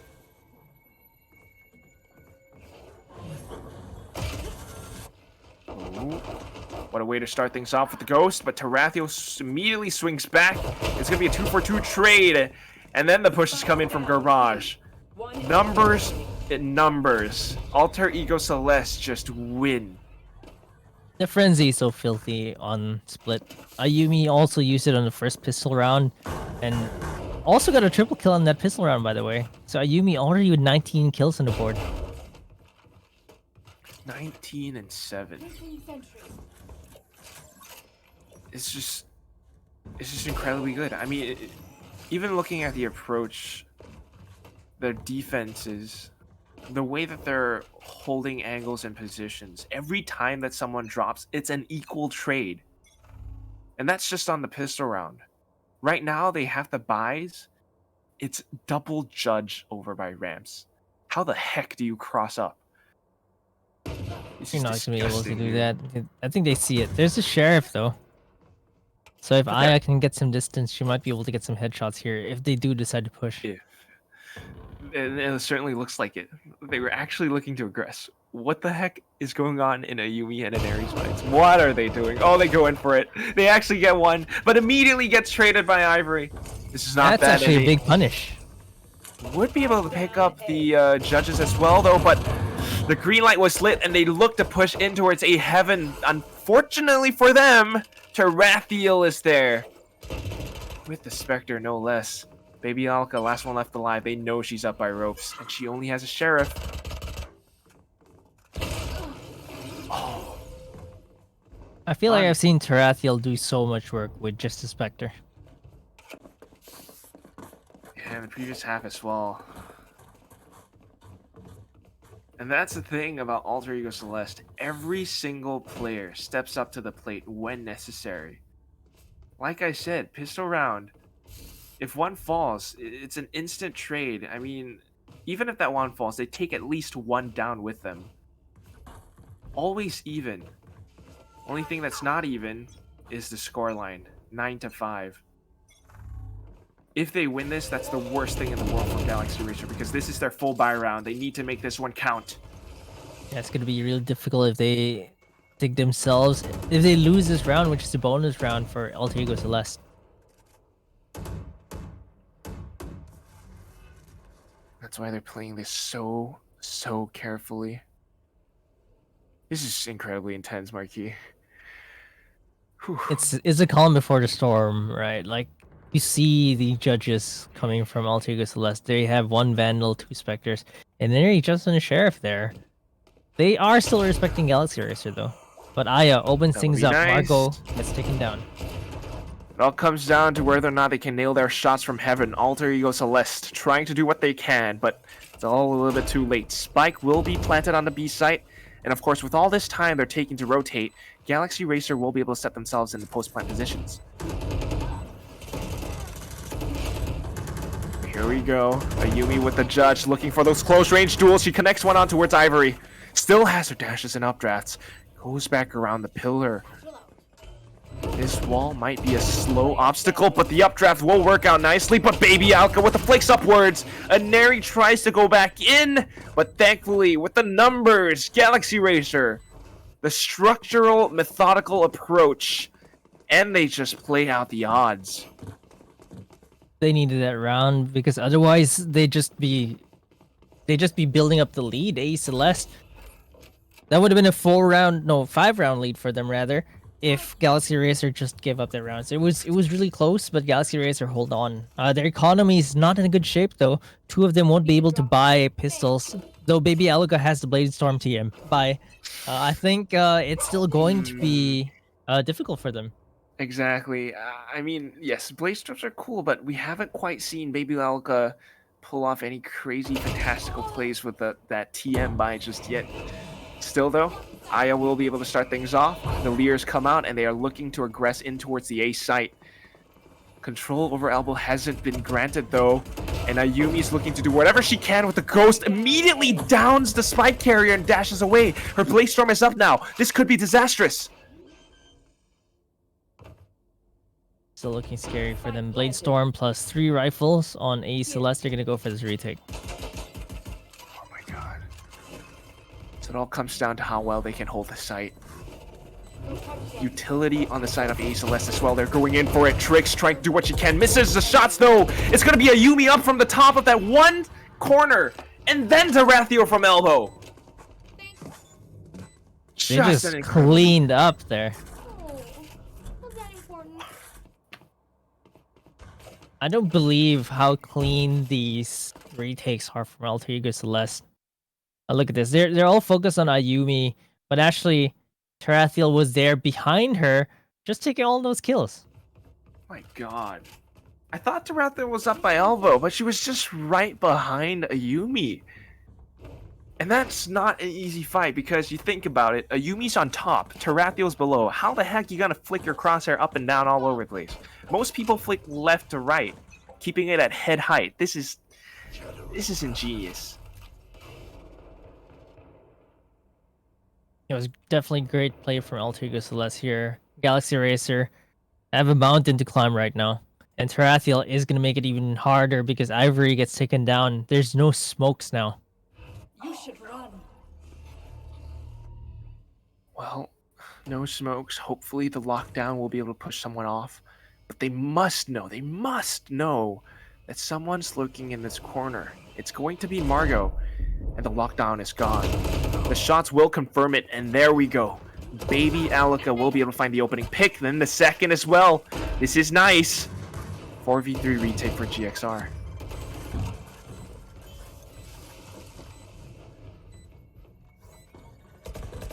Look at the two-pronged approach as well, though. One from the left, one from the right. But with Ayumi gone, this will be a lot easier for GXR. But the boom bots, oh my god, Aneri, she's able to spray convert into 2, finds the third with the showstopper, and thankfully Trix comes back in to save the day. Oh.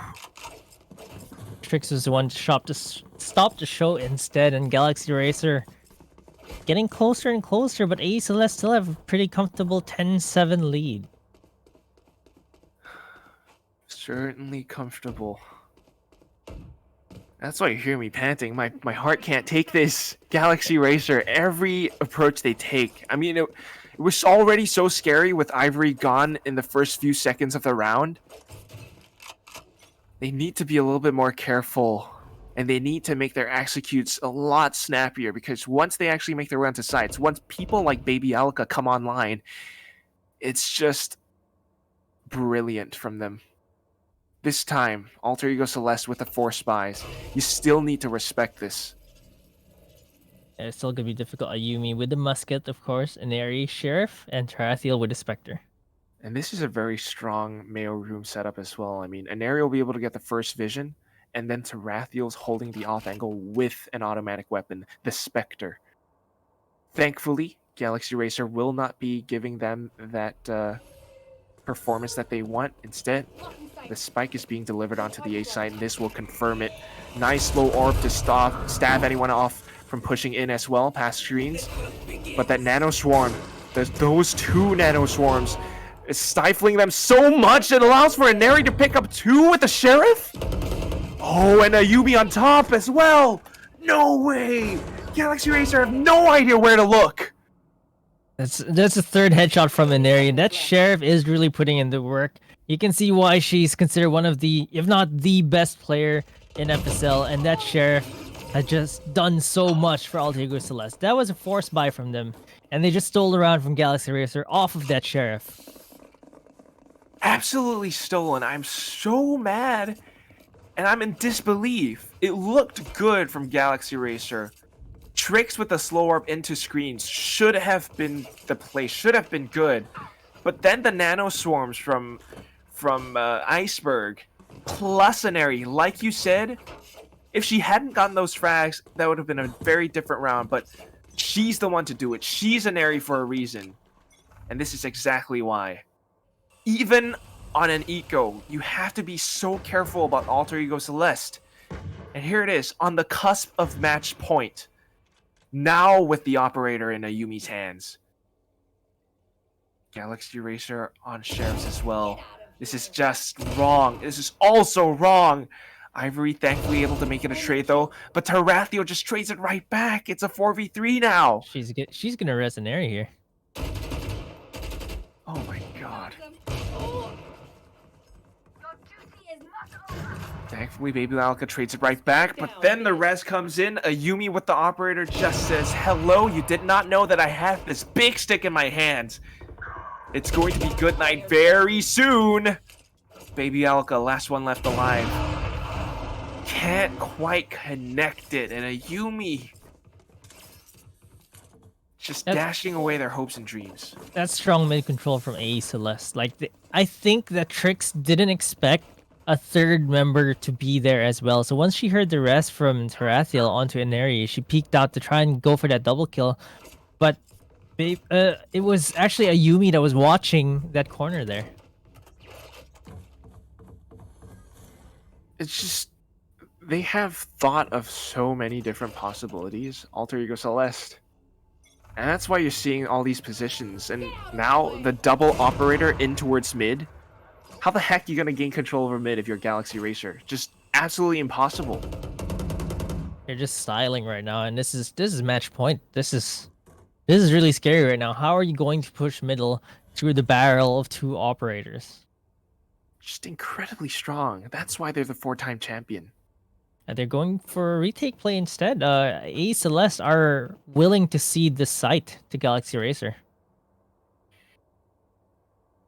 Still have to be careful about the approach though. Iceberg's Nano Swans and the alarm bot. That's going to be the one to stop this. She's just waiting. Has all the information. Full 5v5 retake right now. The one hope that GXR has is that the double operators will miss their shots. Well, one operator now because Inari has a backup. I can't believe they actually bought a backup on 12-7. This could still bite them in the back if Galaxy Racer win this. But they do have a plan. Baby Alka takes Ayumi down though. That Blade Storm buy is not really gonna pay off for them because that's 2 kills already for Alter Ego Celeste. So the 3rd kill from Tarathiel, there's Showstopper. It's gonna connect as well to Ivory. It's all down to Yea right now, 1v4. And it looks like Alter Ego Celeste are just gonna take her down. She gets detained. and it's just going to be the map for them. Split 13-7. It still looked pretty close respect to Galaxy Racer. They actually put up a challenge here, but you know, this is Alter Ego Celeste's map. It's just difficult to take this map against them. Undisputed, undefeated on this map alone. Split is their home for a reason. I mean, every single setup that they have, it's just same things that we saw from before. I mean, they've always had this in their playbook. The Yeah. way that they're able to control mid, the way that they're able to push past mid.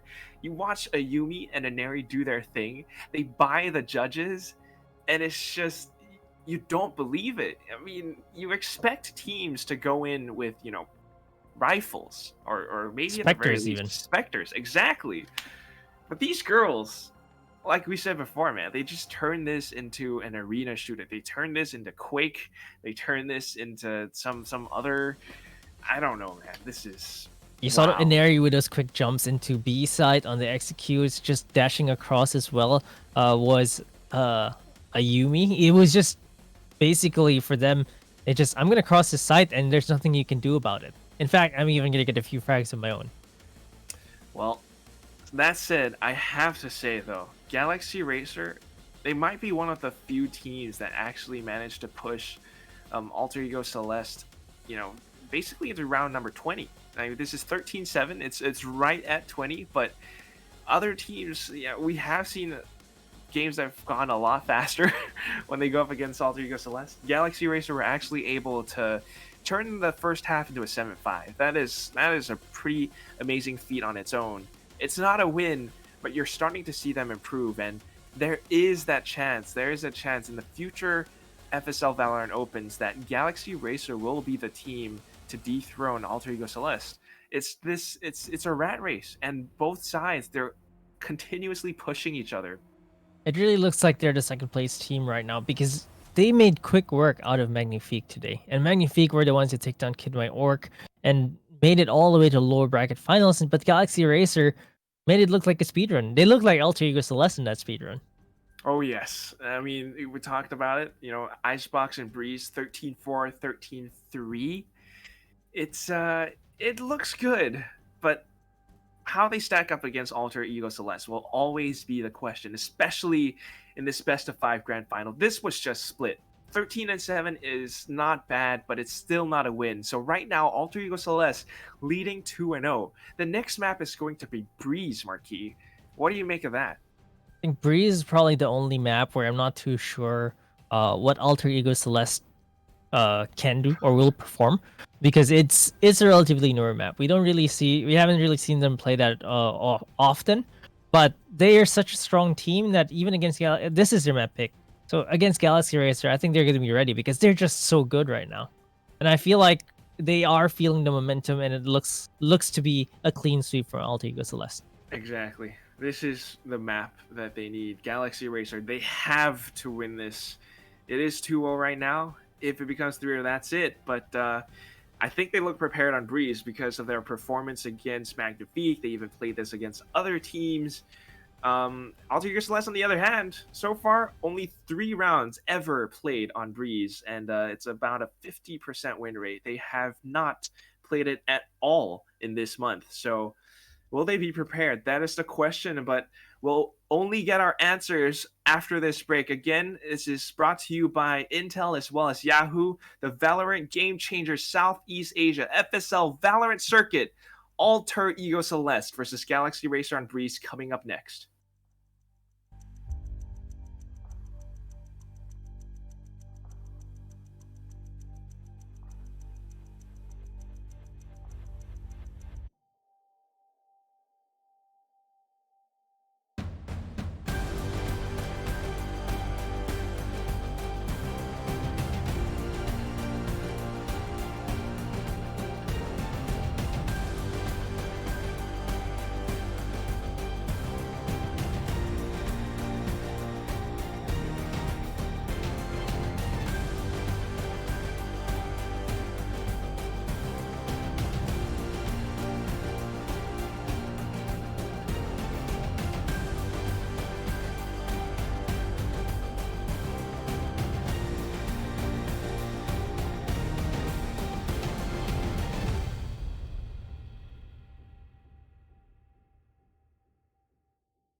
And welcome back, folks. This is the Valorant Game Changers Southeast Asia FSL Valorant Circuit, Open number 5. Alter Ego Celeste just took Galaxy Racer down on split, 13-7. We are your casters. Hey, I'm Quack, and with me in Breeze, or on Breeze, is Keycasts. How are you doing? I'm excited to go to map number 3. Alter Ego Celesto, after a slow start, seem to be back to their dominating selves. Not to discount Galaxy Racer though, because it is much closer today than it was yesterday. And even on split, they took 7 rounds off of Alter Ego Celeste. So that's nothing to scoff at. Our grand finalists are really making Alter Ego Celeste work. But Ineri and Ayumi were just a bit too much. Tarathiel also with their own Spectre.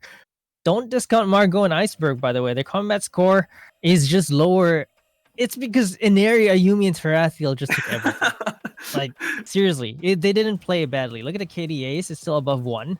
They just didn't have anyone to shoot because everyone is just getting taken down by the 2 duelists. Like you mentioned, the judge was just a bit too much. Galaxy Racer were overwhelmed. It's that feeling of like, all right, team has a plan, they go in, the duelists do their thing, and then all of a sudden the round's over and you're like, wait, oh, we just won. Okay, I guess I didn't have to do anything.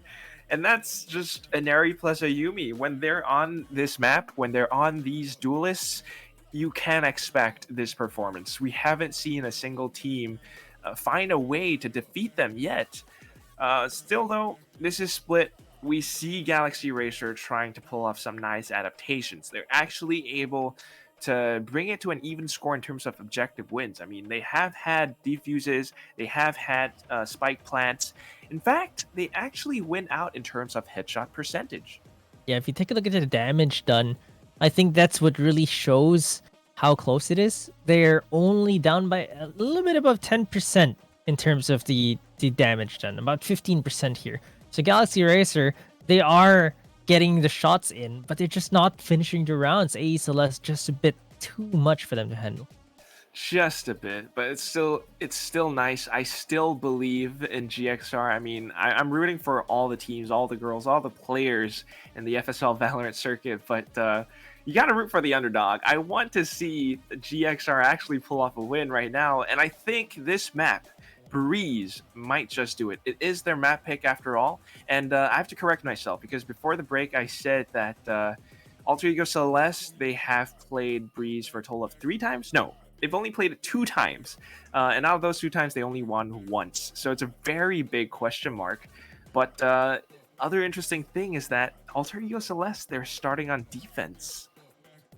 Yeah, they do like starting on the defensive side, even though I think that they're the best attacking team in FSL. They still prefer starting on defense, making sure to get that out of the way before they start thinking about executes.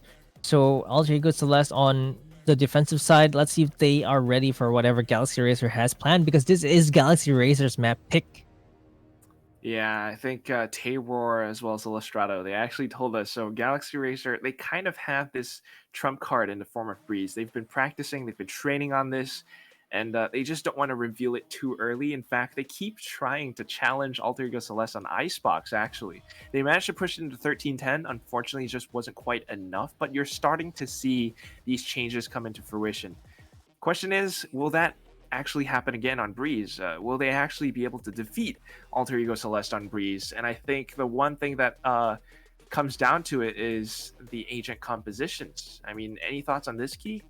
I'd like to see the Sky from both teams. I'm not sure if Galaxy Racer are actually going to run that Sky. They didn't against Magnifique, but they still played pretty well even without the Sky. But I just feel like Sky is just so good on Breeze.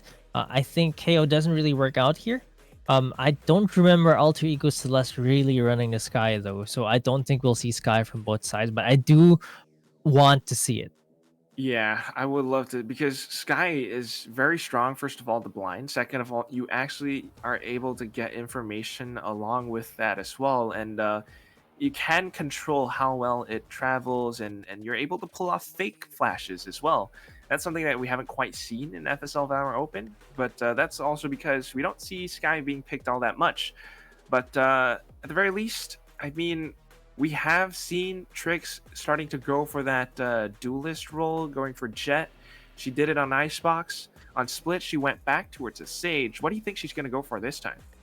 It's hard to say, really. I'm not sure what she's gonna pick this time around. I think it might still be the Jet. Just because on Breeze Jet is really good, and for Inari we might just see the Reyna. I don't think Raze works so well for this map, but who knows? I mean, Inari can get away with anything, and I think she'll still frag. Yeah, I mean, I might think a Reyna plus Jet combo because that's just what they did on maps, other big-ish maps like Ascent. But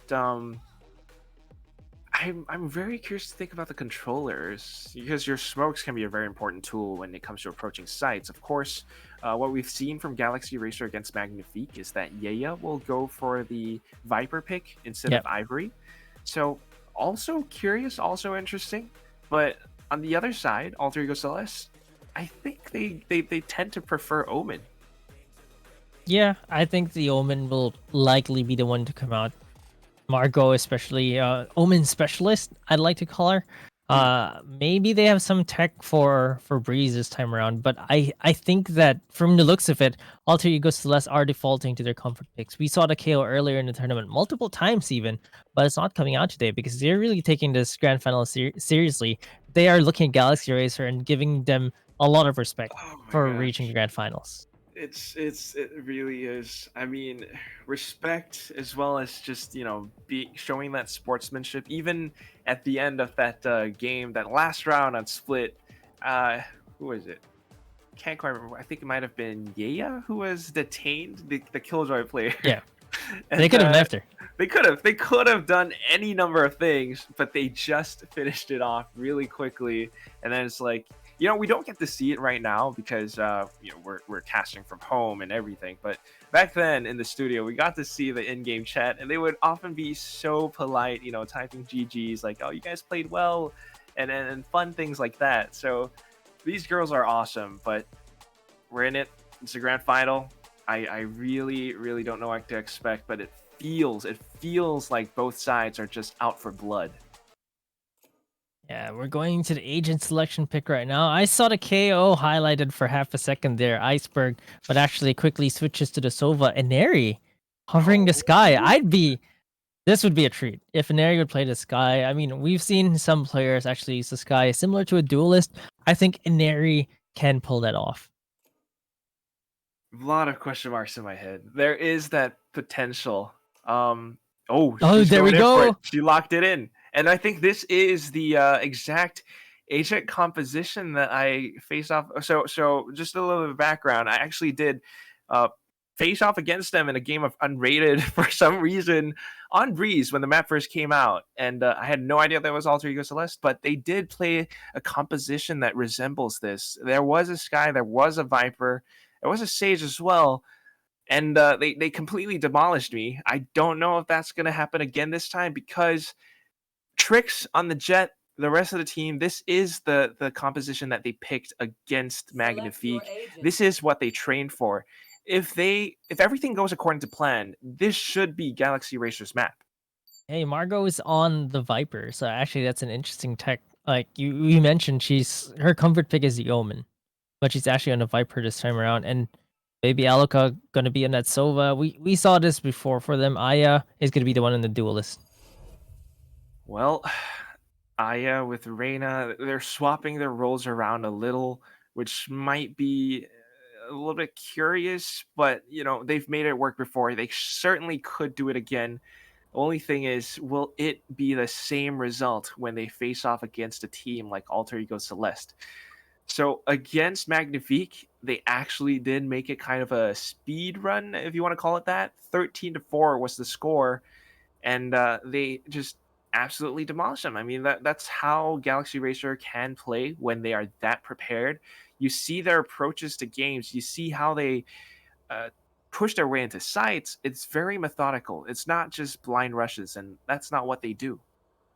Yes, definitely not what they do. Plus, with the Sky here, I want to see how Inari plays Sky. I'm excited for this one. This is Galaxy Racer's map pick, but they are going to have to be more than just ready to take this map off of Alter Ego Celeste. More than ready. Oh boy. Well, I mean, just going back in towards a little bit of theory crafting. You know, Sky is such a versatile agent on this map. You can entry, you can get information, and holding as well. You're able to stall just for a bit, depending on how you use your flashes and whatnot. But I think it's such a big and wide open map that you kind of need control. It's not easy, first of all, to gain map control, but you do need it because leaving a lot of open spaces kind of allows for teams to just push in and maybe go in towards unexpected spaces and corners where they will be able to take you down. And Alter Ego Celeste, they're not the team. They're not like Magnifique in terms of the attacking side. Their strategies are much faster. They're a lot more dynamic, and they win their aim duels. You Mhm. remember against Magnifique, uh, I think it was Deline that keeps roaming, and Galaxy Racer knew how to punish that. But I don't think you can get away with the same thing for Alter Ego every time. Exactly. That's why Galaxy Racer are strong. I mean, when you have an IGL like Trix, when you have, the rest of the team, players like Baby Alaka, players like Aya, they know this game. I mean, they're no slouches. They know what to expect. The only thing is how fast it's gonna be. How fast will Alter Ego Celeste be? I mean, when they play on maps like Ascent, they are known for their insane aggression, despite being on defense. Will they Yep. do the same thing here on Breeze? It feels like you need to at least Kind of, get yeah. some information and make the rotations on the proper defensive side. But it looks like it's going to be a technical pause yet again. It seems like Inari maybe has some issues. Yeah, it was mentioned to us earlier by our producer. That thank you, by the way, but that our that Anari's mouse was having some issues. Who knows what it is, but it should be getting cleared up fairly soon. At the very least, right now, we can take a look at their positioning. Alter Ego Celeste, we do have Margot no longer on Omen, on Viper, with a toxic screen that goes up in towards mid. And of course, probably a poison orb in towards cave as well. Yeah, depending on how they like to play it. I think some Vipers have different takes on how they actually want to smoke things out. I want to see the Sheriff. Maybe from Ayumi or Inari. I'm more from Ayumi than Inari, really. I can almost guarantee that if it's not a sheriff, we should probably see a marshal in the next round Yeah, because it's that's such a strong guaranteed. tool. Whether it's B main, whether it's A cave, the marshal, if you're that sharpshooter, it's just such a good tool. It's almost like an operator, especially in the first few rounds when you don't have enough to buy up shields. Yeah, and in the hands of Ayumi, it's just a crazy gun. Well, at least for now, okay. Curious to see where Inari will play around. But again, it comes back to how large, how open this map is. Galaxy Racer right now, it seems like their approach is to go for maybe a bit of an A split or just a full-on A execute from cave. At the same time, it is not the most difficult thing in the world to farm up alt orbs on this map alone. I mean, you have one that's kind of just given to you on the attacking side around shop. The other one up around B main, that's the difficult one to control. So there's a little bit of a give and take, but it's not the easiest thing for attackers to push past unless you have utility. So here we go. Toxic screen goes up, and Neri is playing up around halls, and she doesn't see anything. That was Ayumi just takes Trix down with one shot. Are you kidding? And Who is this Margot girl? gets a headshot for Owen. Alter Ego Celeste are starting off this round hot with those ghosts. And Galaxy Racer, they can't get an inch. They can't even get into the site right now. You're kidding me. Who is this girl? They just want to get out of cave, and you're gonna tap them in the head with a ghost just like that. It's so quick. Margot's going back into it, but unfortunately she's gonna lose her life, and along with that, the smokes as well. So this might be what GXR need to make their way onto site, but the wall, The wall is a little bit low. It just allows, just barely, for Alter Ego Celeste, players like Aneri, to connect even more headshots. Baby Alta, with 4 HP at this point, they are just running her down. The wall on ice the ice wall rather on Breeze on that side is always too low. You just need to jump over the box and you can peep heads through it. So actually that wall gives a little bit of false sense of security for the attackers, because if someone is playing the boxes on the left, Whoa. there's no way it's very difficult for you to shoot back at them. Whoa. They'll just pick your heads off. And it looks like Here. gonna be on top of pyramids right now. They did this on Icebox against Galaxy Racer yesterday. They're doing it again, but this time on Breeze, it's the Marshall firing squad. If you're a Galaxy Racer and you peek into this, what's your immediate thought? You don't even get it, because Aya just gets immediately picked off. Aneri with the double now. No, they Oh know my where God. she was. They knew where they were. That recon bolt was shining a few times, but they don't care. They're just gonna kill everyone. And Neri, already a triple kill for her with this Marshall. They're making great use of this musket right now, and she's gonna go up close and personal, but the right click. Oh, Galaxy Racer are turning things around. A little bit overconfident. They went in close range with the Marshalls, and thankfully Yaya with the right clicks turns things back. But Iceberg clearing out shop now. They know the rotations are underway. Will Galaxy Racer actually be able to predict the flank coming in? And will they actually be able to break their way in towards the B side? Because Margot is at full health. Oh no. Flank is a bit too far right now, but Margot with the Spectre, it's just Tricks left, 22 HP on her. It's just gonna take one bullet to take her down, but she does have the Sheriff. We've seen what she can do with that gun. If she gets this headshot, no, Margot denies her off that, and Alter Ego Celeste, a bit overzealous with the push there, but they secure round number 2. Margot plus Spectre. I mean, that's a match made in heaven. But you know, you could see a nice little plan from Galaxy Racer. They had the toxic screen to play with, and Trix went in for an updraft. They kind of baited Margot into peeking upwards, but the thing is, the timing was a little bit too early. If Trix's ally didn't waited for a second before pushing past the toxic screen, it might have been different, because it would have allowed for them to take down Margot, who was looking upwards. But anyway, full buy round right now for Galaxy Racer, and they need to make this one count. Definitely do, because they have their guns right now, and if they lose this, it's going to be a snowball for Alter Ego Celeste. They're going to have to make sure that they can get this round as clean as possible, but there's the Marshall. It's going to challenge him. Margot is actually hiding behind the smoke, takes Tricks down, but Ivory takes a Yumi. Margot with a Spectre, just a bit too scary. She's hiding behind the walls right now, but Aya is going to take her down. Iceberg, though, with the Ghost, is going to take Aya down. So for Galaxy Racer, they're actually at a disadvantage here. Only Yaya is left alive. Still spike planted.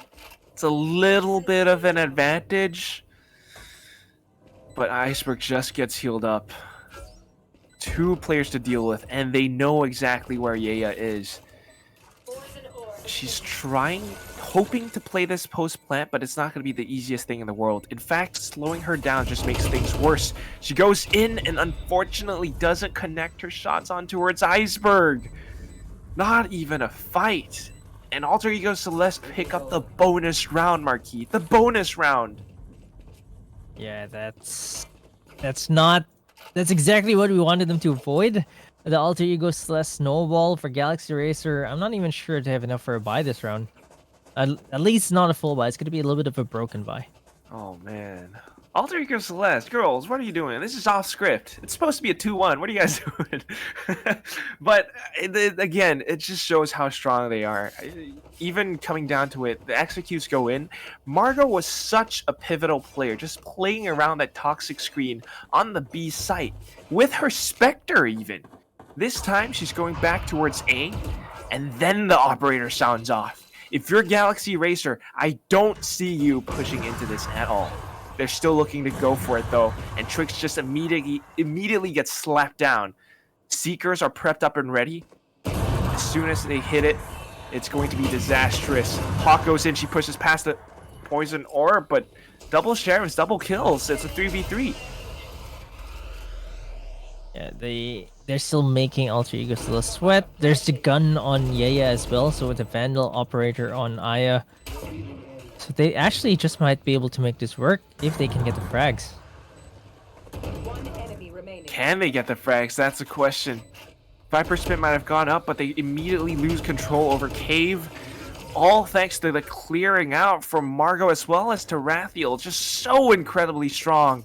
And of course, with the numbers advantage, it's just all too difficult for Yeya to hold her own right now. 4-0, Alter Ego Celeste, incredibly strong lead. How does Galaxy Razor come back into this? They saved up, they should be able to buy back, but they desperately need a win. This is map number 3 in a best of 5. If they don't win it now, it's not going to happen. Yeah, and this is their map pick as well. Galaxy Racer, they need to show that they have something up their sleeves. This is another buy round for them. So this is where they have to show that they can make it work. Galaxy Racer fans in the chat, stand up because this is the time.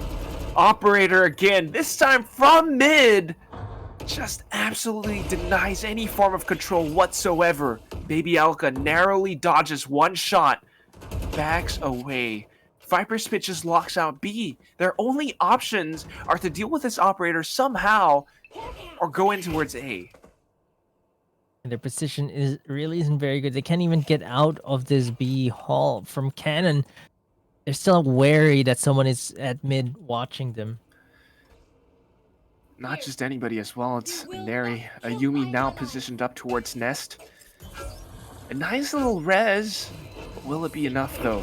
The Seekers will go out right now, and Neri pushes along with them, hides in the Cloudburst, finally finds some people. Tarathiel's there to back her up. They take down 2. She's still alive as well.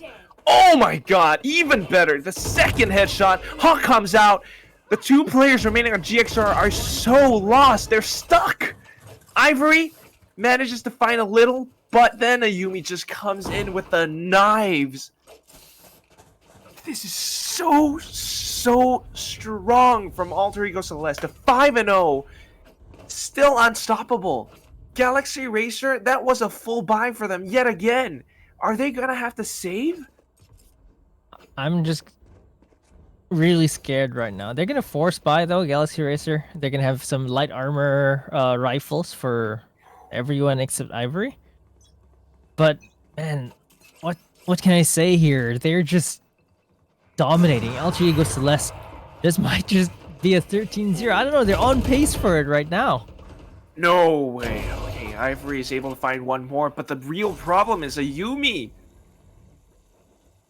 This operator is really going unanswered right now, except for that snake bite. She runs into it. That's the problem, right? I mean, you might have one snake bite. That's only one angle, one position. This map is so big, especially on the A site, that if you have an operator, you can move into so many different positions.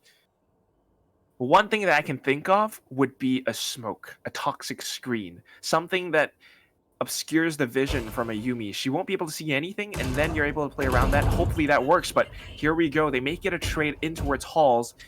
A little bit of control, but Ayumi already has her sights set on the metal doors. See if Iceberg wants to push this smoke Ooh. from the decay there. Ivory takes Ayumi down. That's exactly what they Iceberg. need, but Iceberg is really close up here, trying to look for them already. Takes the spike down, and takes Zaya down as well. Margot was not even close to that, and Iceberg just really played off that smoke really well. That false sense of security provided by that smoke cover. What on earth? It's almost as if every single player on the side of Alter Ego Celeste have the same plan, the same mind. They know what to do. If one player drops, immediately Iceberg is already on the way, and it's so quick. So this is a good call from Galaxy Racer. A tactical timeout right now. A little bit I of would have breathing preferred room. it on the next round, or maybe even like the previous round where they had With guns. 5? Yeah, right now it's gonna be a full eco for them. They could have actually, well, if I were Galaxy Racer, I just came and spawn. I think one of the teams was a G2 did this before. They spent the whole round just sitting in spawn discussing the strategy for the next round because your timeouts are limited and you're probably gonna lose the round anyway, right? Because you're in eco. So I think this might have been better in the next round, but they do need their confidence kind of patched up because Yeah. 6-0 is such a mental mountain you have to climb to actually come back from this. Need that mental reset. There's a lot on the line right now. It's the grand final. So hopefully that one tactical timeout just gave them that mental reset that they needed. Do whatever they can in this round, and then the next one has to be the one to seal the deal, to start to change things around. All sheriffs. 2 in towards mid, 2 around cannon, and just, oh my god, Aneri. That's just Oh my filthy. god.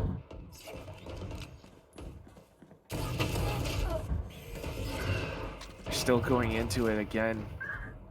They're just challenging them up around mid. Every single angle, every single gunfight. Alter Ego Celeste wins. Spike down B. Last one remaining, Baby Alka.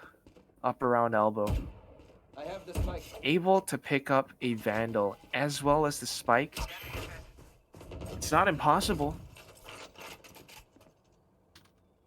Oh my god, but look at that. Look at how Alter Ego Celeste positioned off of that one little bit of information.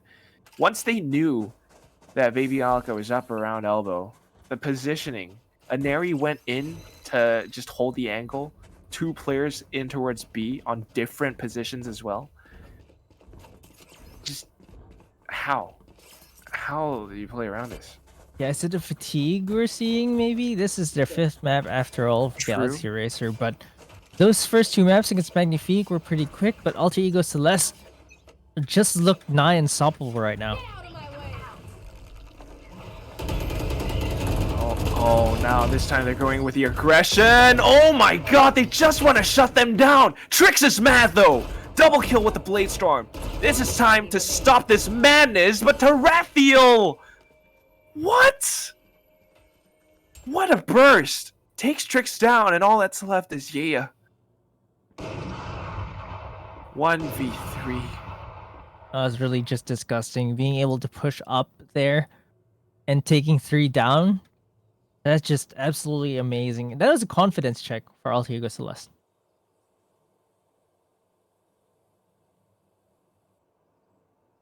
Still though, my god. It's the same scenario. Earlier on was Baby Alka was the last one left alive. This time it's Yaya and Alter Ego Celeste. It's like they have a third mind's eye or something. They know exactly where to position themselves, where to watch for the possibilities, the way they have control over the map, this aggression in towards shop, in towards cave, everything that they do. First of all, their mechanics are just the absolute sharpest. Second of all, their game sense, their knowledge, the way they go for map control, it's so calculated, it's so coordinated. Oh, they got punished for that this time around. Aya and Trix, they were blind, but they just sprayed through that, and they have control over B side right now. This might be the round for Galaxy Racer to take. Spike planted. Might just be it. The 2 opening picks, the early aggression gets punished. And along with this control, they need it now more than ever. 0-8. Oh my god, Ayumi, no way. No way. She saw the foot. She saw the shin. She saw it. She's calling it out for her team. They're trying to use this toxic screen to get past into a closer range, closer fight.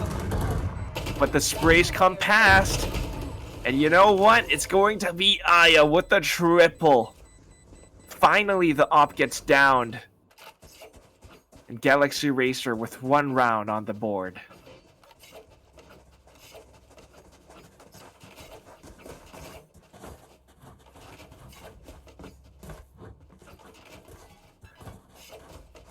Well, Galaxy Racer, they still hold on. This is their first round, but man, like, this is just so difficult for them.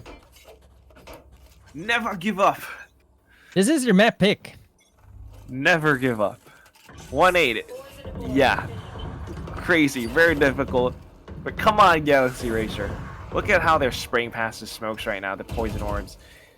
They're just shooting in the general vicinity, the general direction, and they're actually able to tag a Yumi down to 57. That's not bad. Still, though, Margot is in a perfect position to stave off any form of aggression. They push into this. If they don't clear Margot, that's going to be a big problem. A Yumi with a vertical angle as well, trying to connect whatever she can. Tricks just going in for control. Whatever they can get, they just want it. Viper's Pit is up. Ayumi tries to find something, gets denied. And all that's left is Tarathiel. One headshot to start things off. Still a 1v3 though. Can go for the res. She's thinking about it. Picks Ayumi up. And the rest of the team hear this. They're looking to stop the pushes. But unfortunately for them, it's going to be a trade. 1v2 now. Yeah, the pit has been taken down though because Yaya falls, so Tarathiel will have clear vision of this. It's much more doable for her, but Baby Aloka has the angle. Quick headshot onto Tarathiel, and that's a second round on the board for them. Signs of life from Galaxy Racer. Very nice. Very lovely to see. 8-2, and they are not giving up. This is why they are contenders. This is why they are Galaxy Racer. This is why they're in the grand finals. 5 maps already played today for these girls, and they're not giving up. Here. The mental fortitude that you need. And even for Tricks to come up with a counter strat, it's very lovely to see. But they still need more. An 8-4 wouldn't be too bad. But still not the easiest thing in the world. Look at what Ayumi and Aneri are doing right now even. Seekers go out, they make it a quick trade, but they still don't quite know that Ayumi's up over by the middle doors. They finally figure it out, but Aya drops dead. Baby Alka trying to do whatever she can. They need to spray past the doors, but it just won't quite connect. It's a 3v4 right now. Oh my god, and just turned into a 3v3. Look at what Tarathiel's doing on the B side. Immediately repositions herself up around the site. The back side, in fact. Ivory makes it a trade, though. 2v3, and this is even better. Galaxy Racer looks like they're a different team right now. As I say that, Margot takes on Baby Aloka. Down to a 2v2 now. There's a snake bite coming out, forcing Ivory to slowly move all the way in the open. They're going to find her, though. Ayumi takes Ivory down. Yeah, though, makes it a trade. 1-1 right now. Ayumi, 67 HP left. She's going to have to get this headshot, most likely. Otherwise, she's not going to be able to win this round. But Yaya is going to be sneaking around. It's going to be so hard to find her if she clears that corner. Yaya, take the Yumi down in Galaxy Racer. Make it 3 in a row. She survived by 4 HP. Last round in Oh my god. Galaxy Ray are just holding on, hanging by a thread. But they're still making it work. Just keep pulling at that thread. Keep unraveling whatever Alter Ego Celeste tries to throw at you. Because this is your last life in this FSL Valorant Open 5 tournament. $1,500 US dollar prize hangs in the balance. Yeah, Margot with a quick Viper's Pit. They just want to secure this A side. Tricks with the operator though, so that's going to deny her that peek into A. Would be good. They try to push along with the Owl Drone, but Margot, she's still watching that one entrance. Trix just misses the timing. She was looking down the hall there. Oh my god. And then they actually peek out as soon as she looks backwards. They know that someone's there. They hear the drone. They should expect a Yumi, an Eri rather, coming in here. But an Eri, faster on the trigger, takes Aya down with a quick flick. That's a headshot over there. And Trix is forced to stay here to watch the push from behind. So sharp, dude. They knew that she was there. She is the best player according to combat score in FSL. So Exactly. Just the highest combat score out of every single player.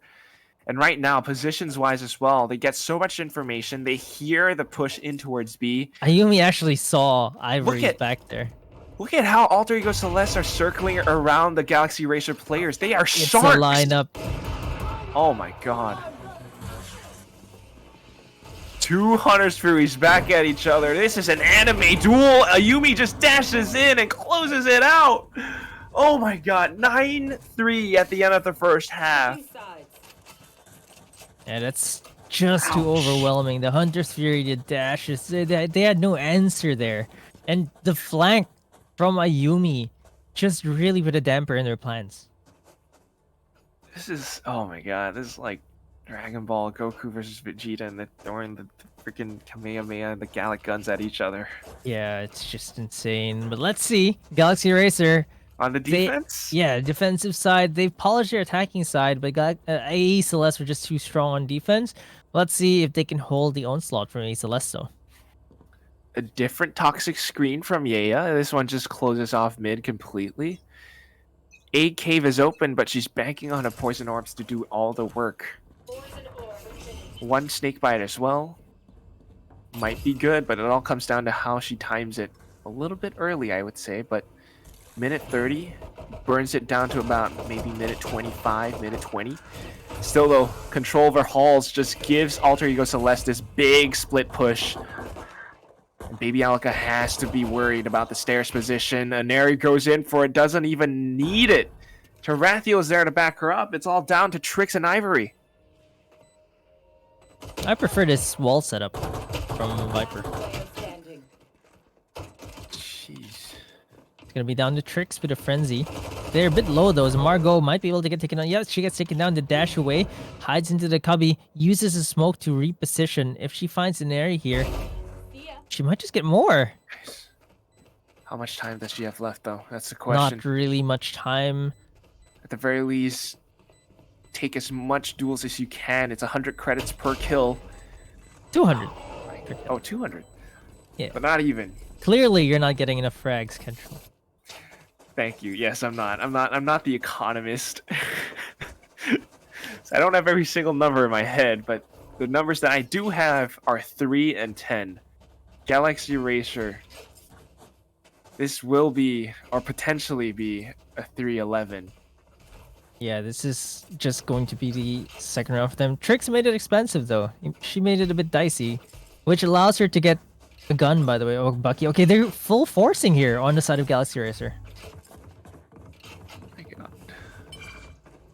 Is that the right call? I don't know. But they're doing whatever they can, holding as close as possible. Alter Ego Celeste looking to clear it, and they just find Aya. So smart, so experienced.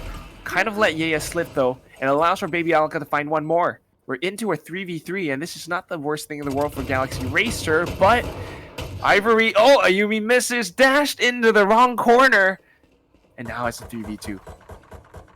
You've seen it happen before. The panic dash, trap yourself, but it looks like Galaxy Racer might be able to have a chance for this round. Oh no! Oh my there we God. go. There's the lineups. There's only one. Marco! Oh no, that's true. The double lineup snake bite. There's the shock darts coming out as well. Not sure if they can get their hands in the defuse here, but Iceberg gets taken down. Margot is still here. Is she gonna get taken down? Taken really low right now. 41 HP. No! Oh, there's a snake bite. What the? Margot, the best girl. Just one snake bite. One snake bite. Won them that round. It was two. She was Oh, it two. just one? I think it I was don't two. know. We saw, it probably should have been 2 because it lasted that long, but we saw the one from that perspective. Yeah, oh, there it's we go. 2. Yeah, it's There you 2. That's so good. Look at that. That's just so sick. It takes so much time to fly. Look at the amount of time she waited before shooting out the second one as well. She just ensured that round, and even she almost got.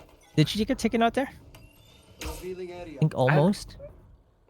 Maybe she did. That's why she has the Vandal plus Light Shields right now, but this is just incredible. And off of the Force, GXR have to Force again.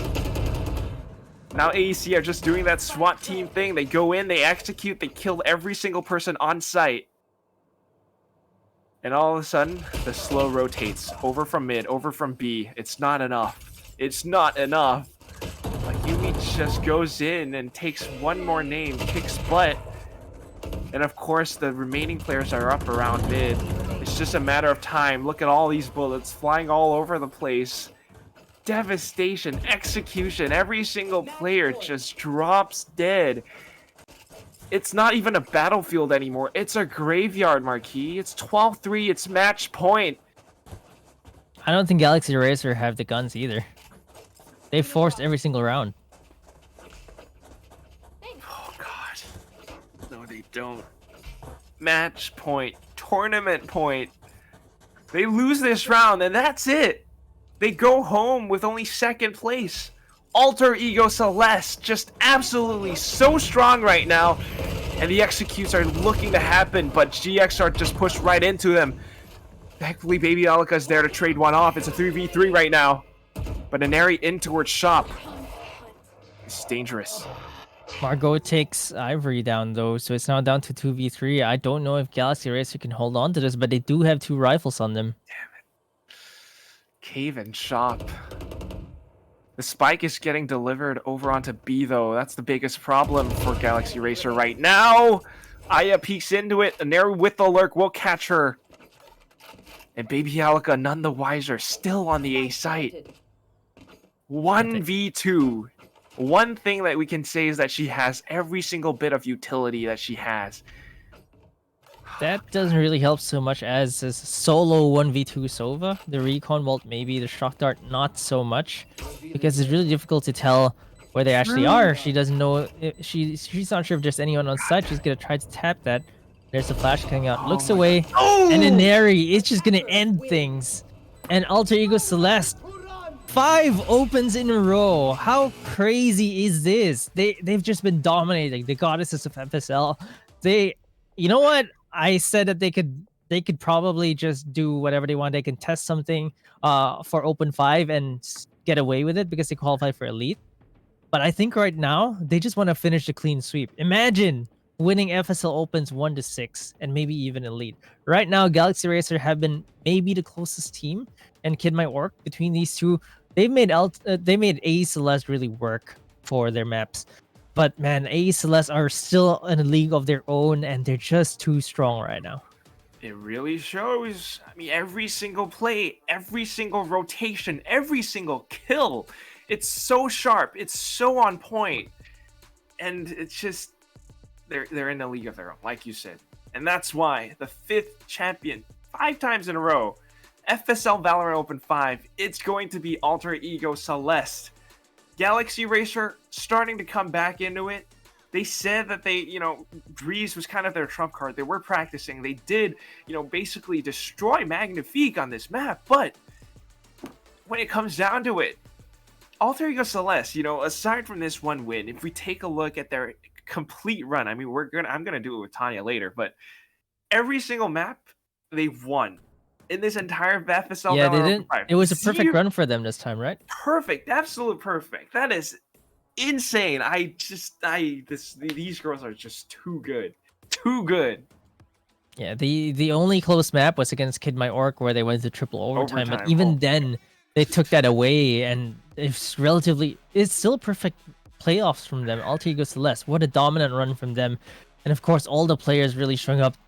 Inari Ayumi, wow, that's just absolutely amazing. I want to worship them because that's how good they are. Every single one. I mean, it's not just Ayumi or Inari. I mean, yes, they are the ones with the highest average combat scores out of almost every single player in the entire circuit. But you also have to give credit to Iceberg, Margot, to Rathiel, the IGL, the calls. Everything is so good.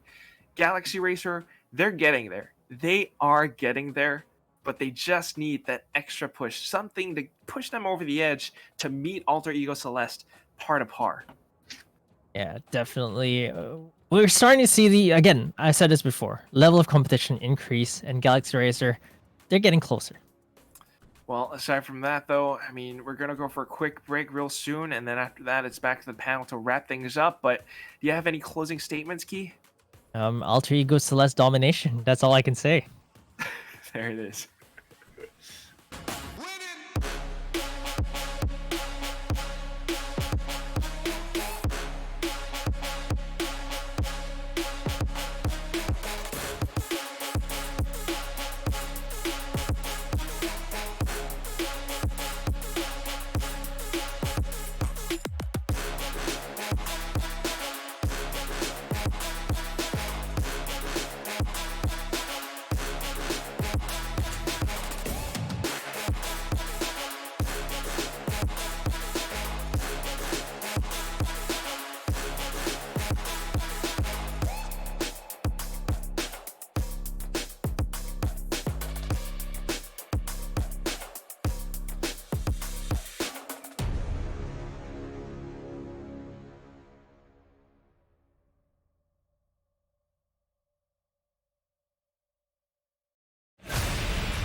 That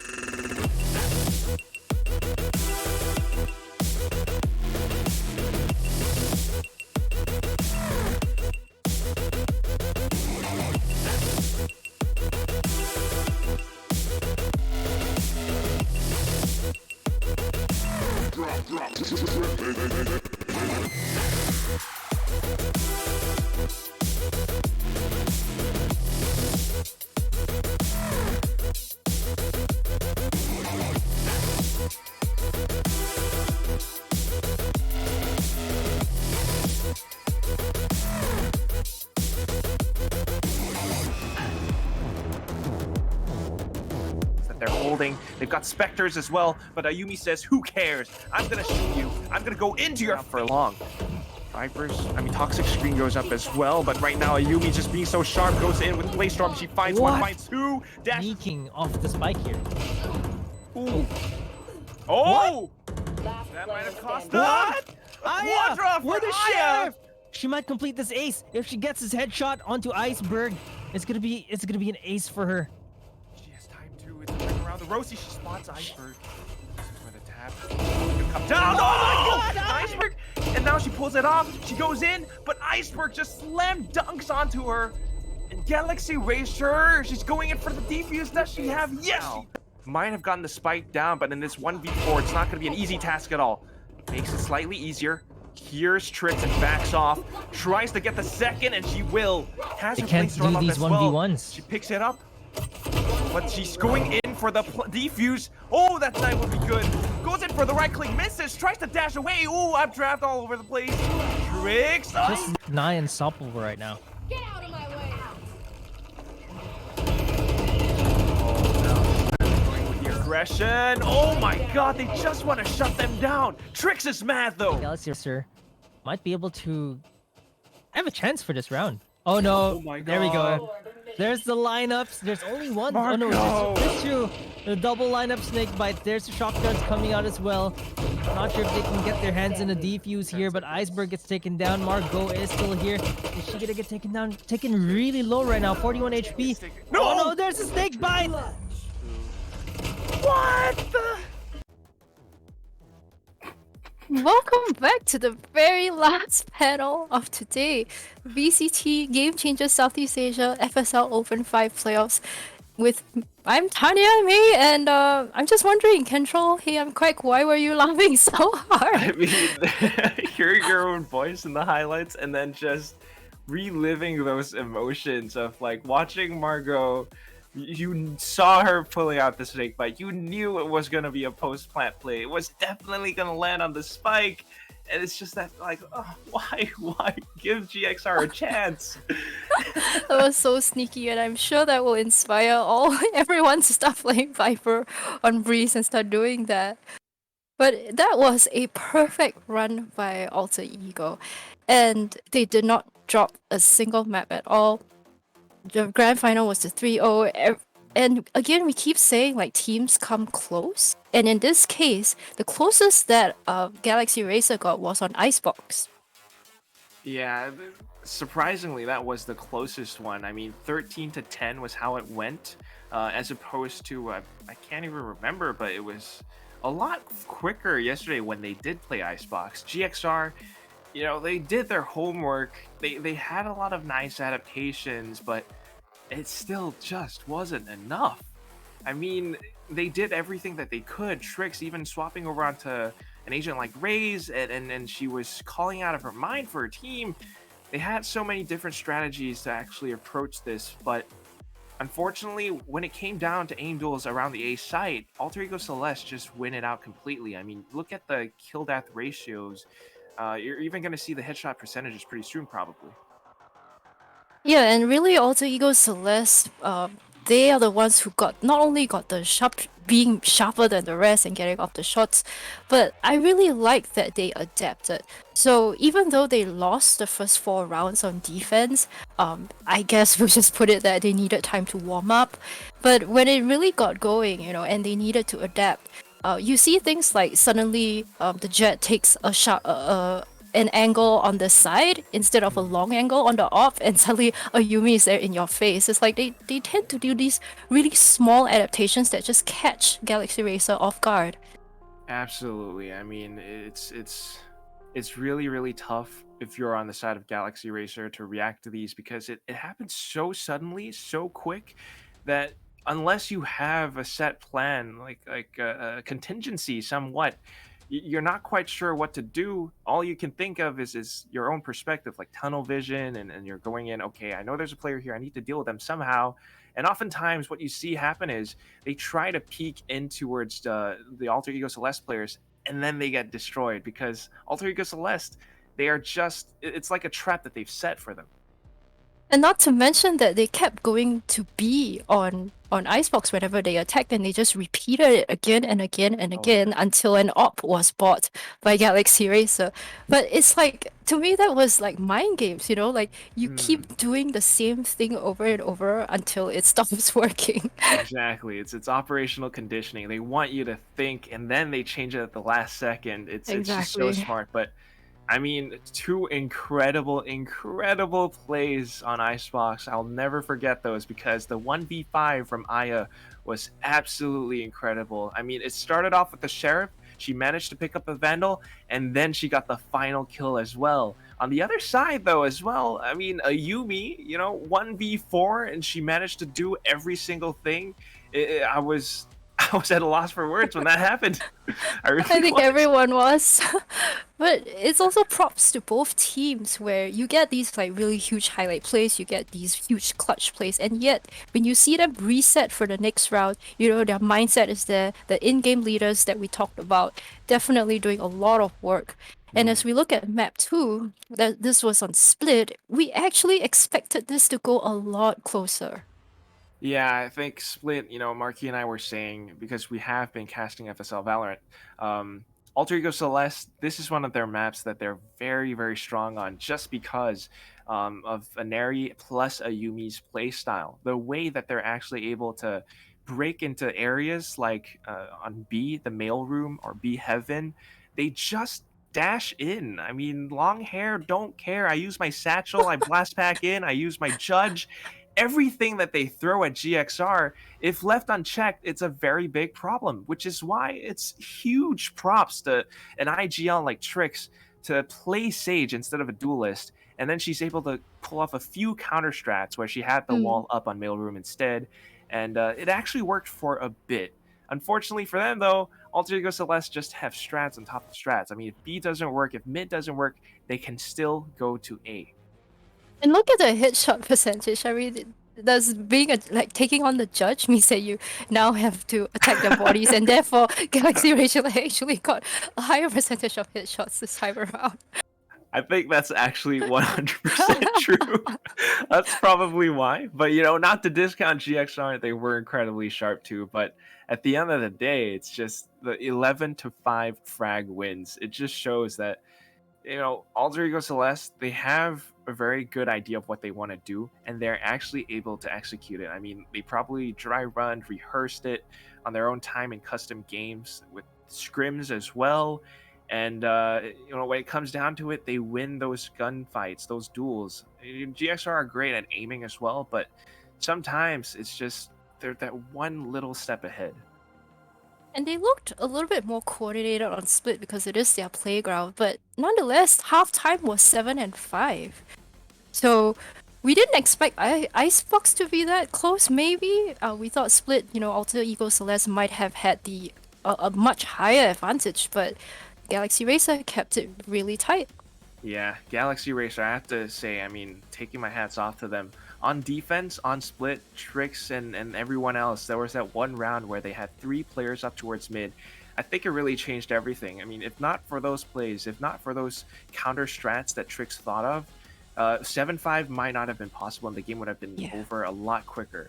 Only thing is, the attacking side was, I guess, a little bit weak on the side of Galaxy Racer. Very unfortunate, but it's, sometimes it's just you take a bit of time to practice, to think of new ways to approach and basically counter strat Alter Ego Celeste, because these teams, these girls are the ones to beat right now.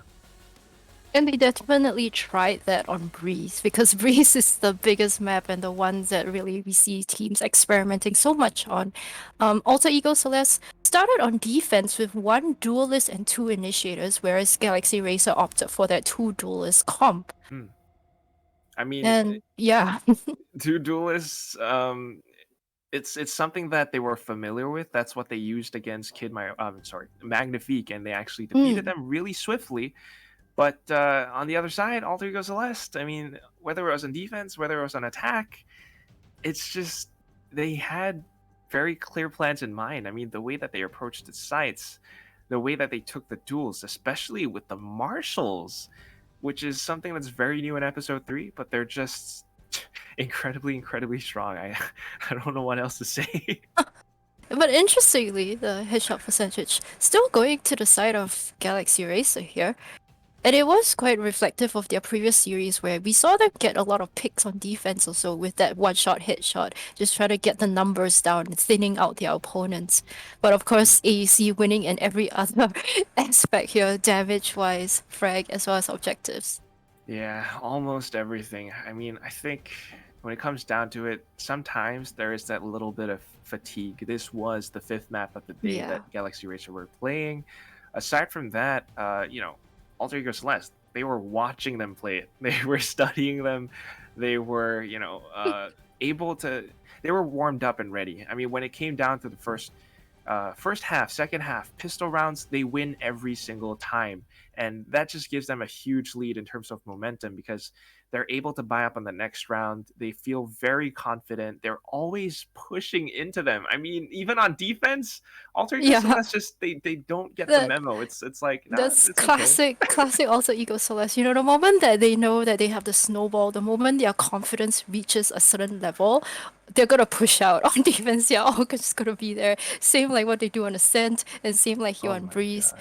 But again, you know, you have to say that after that technical timeout by Galaxy Racer, they did come back 3 rounds. So Mm, again, so much has been said about the in-game leaders, but to reset your mental and get back something even though you haven't won a single round, that is pretty honorable. exactly. It's very just brilliant thinking. I mean, we talk about the in-game leaders so much, but the rest of the team as well. It has to be said, at the end of the day, this is a 5v5 game. The team leaders are there to call it out, tactical timeouts and everything. But when everyone comes together, everyone's supporting each other, it's very nice to see that, even if it is an 8-0, you're able to come back 3 times at the very least. It's Yes. still good. It's still a win. Yeah. And something that they can maybe look forward to in the next FSL Open. Again, props to AE Celeste. Really, like even on Breeze, they keep changing up their angles. You think that they're gonna retake from one angle, but they're so smart in like adapting and coming through like the metal doors when Galaxy Racer didn't expect it. Right? It's really the small things that make AE Celeste so different. It's not just individual plays, it's not just team coordination, but it's all these small adjustments that keep their opponents guessing, keep their opponents on their toes. Yeah, I mean, they were just incredibly smart. Repositioning and, every single round, it just means that Galaxy Racer on the attacking side, when you approach a site, you're thinking, wait, I expect her to be here, but she's there. Yes, What is this? exactly. Iceberg And did yeah. that so many times. And with that, I mean, you compare this open to the last open, which is number 4, where they did face Oasis Gaming. They dropped Breeze and they dropped Icebox there. Mm. Aceless, they just keep leveling up. And do you think like this could be like a Xenos paradox where Achilles and the tortoise is just always a hit, you know? Like it feels like every time we come back here we say how are the teams gonna catch up? And they are, right? You can see improvements, but as much as other teams are catching up, also Ego Celeste is still pushing forward as well. It really does seem like it, like the analogies that you brought up, because Alter Ego Celeste are just undefeatable. It was a completely flawless, perfect run in this entire game. I mean, not just 3-0 in the grand finals, but for the entire upper brackets as well. I'm just curious to know, how did their group stages go? Because if those were completely, 2-1-0, They were as well, actually. I took a look at the scores and they were double it is digits to single digit in the group just stage. So they were challenged in the playoffs, that's for sure. absolutely perfect. But at the very least, this is a lot of footage, a lot of VODs, a lot of videos on demand. Hopefully, the teams will be able to study them, continue to scrim against Alter Ego Celeste, find out new ways to beat them. I mean, I don't get me wrong, I'm not putting down Alter Ego Celeste. They're incredibly strong. They are 5 times champions for a reason. They win 1,500 US dollars, but yeah, this is 5 times in a row. Surely, someone with all this information out there will be able to find some kind of a weakness somewhere. Surely, right? I mean, unless all 5 girls are just that perfect. Yeah, that's a question that the next Open, we'll have to see whether get answered. But for now, congratulations to Alter Ego Celeste once again, 5-time champions led by Therethiel, their in-game leader, Iceberg, Aneri, Ayumi, and Margot. Fantastic teamwork, fantastic plays. And with that, we are going to wrap up our VCT Game Changers Southeast Asia FSL Open 5. It is a tournament circuit that's dedicated to growing the women's scene here in our region. I personally am very grateful for it. And it's also sponsored by Intel and supported by Yahoo. Thank you for the wonderful interviews. And to all the women watching out there, look out for FSL Open 6 because it is going to take place this month. It's the 1st of August, so we're already in August. Wow, the year just went by so fast. And registration is going to open on Tuesday. So please watch out for that. Please sign up and maybe we'll see you here back again at the end of the month. For now, this is Tanya May and I'm joined by Kentrol Hey I'm Quack signing off.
Yeah.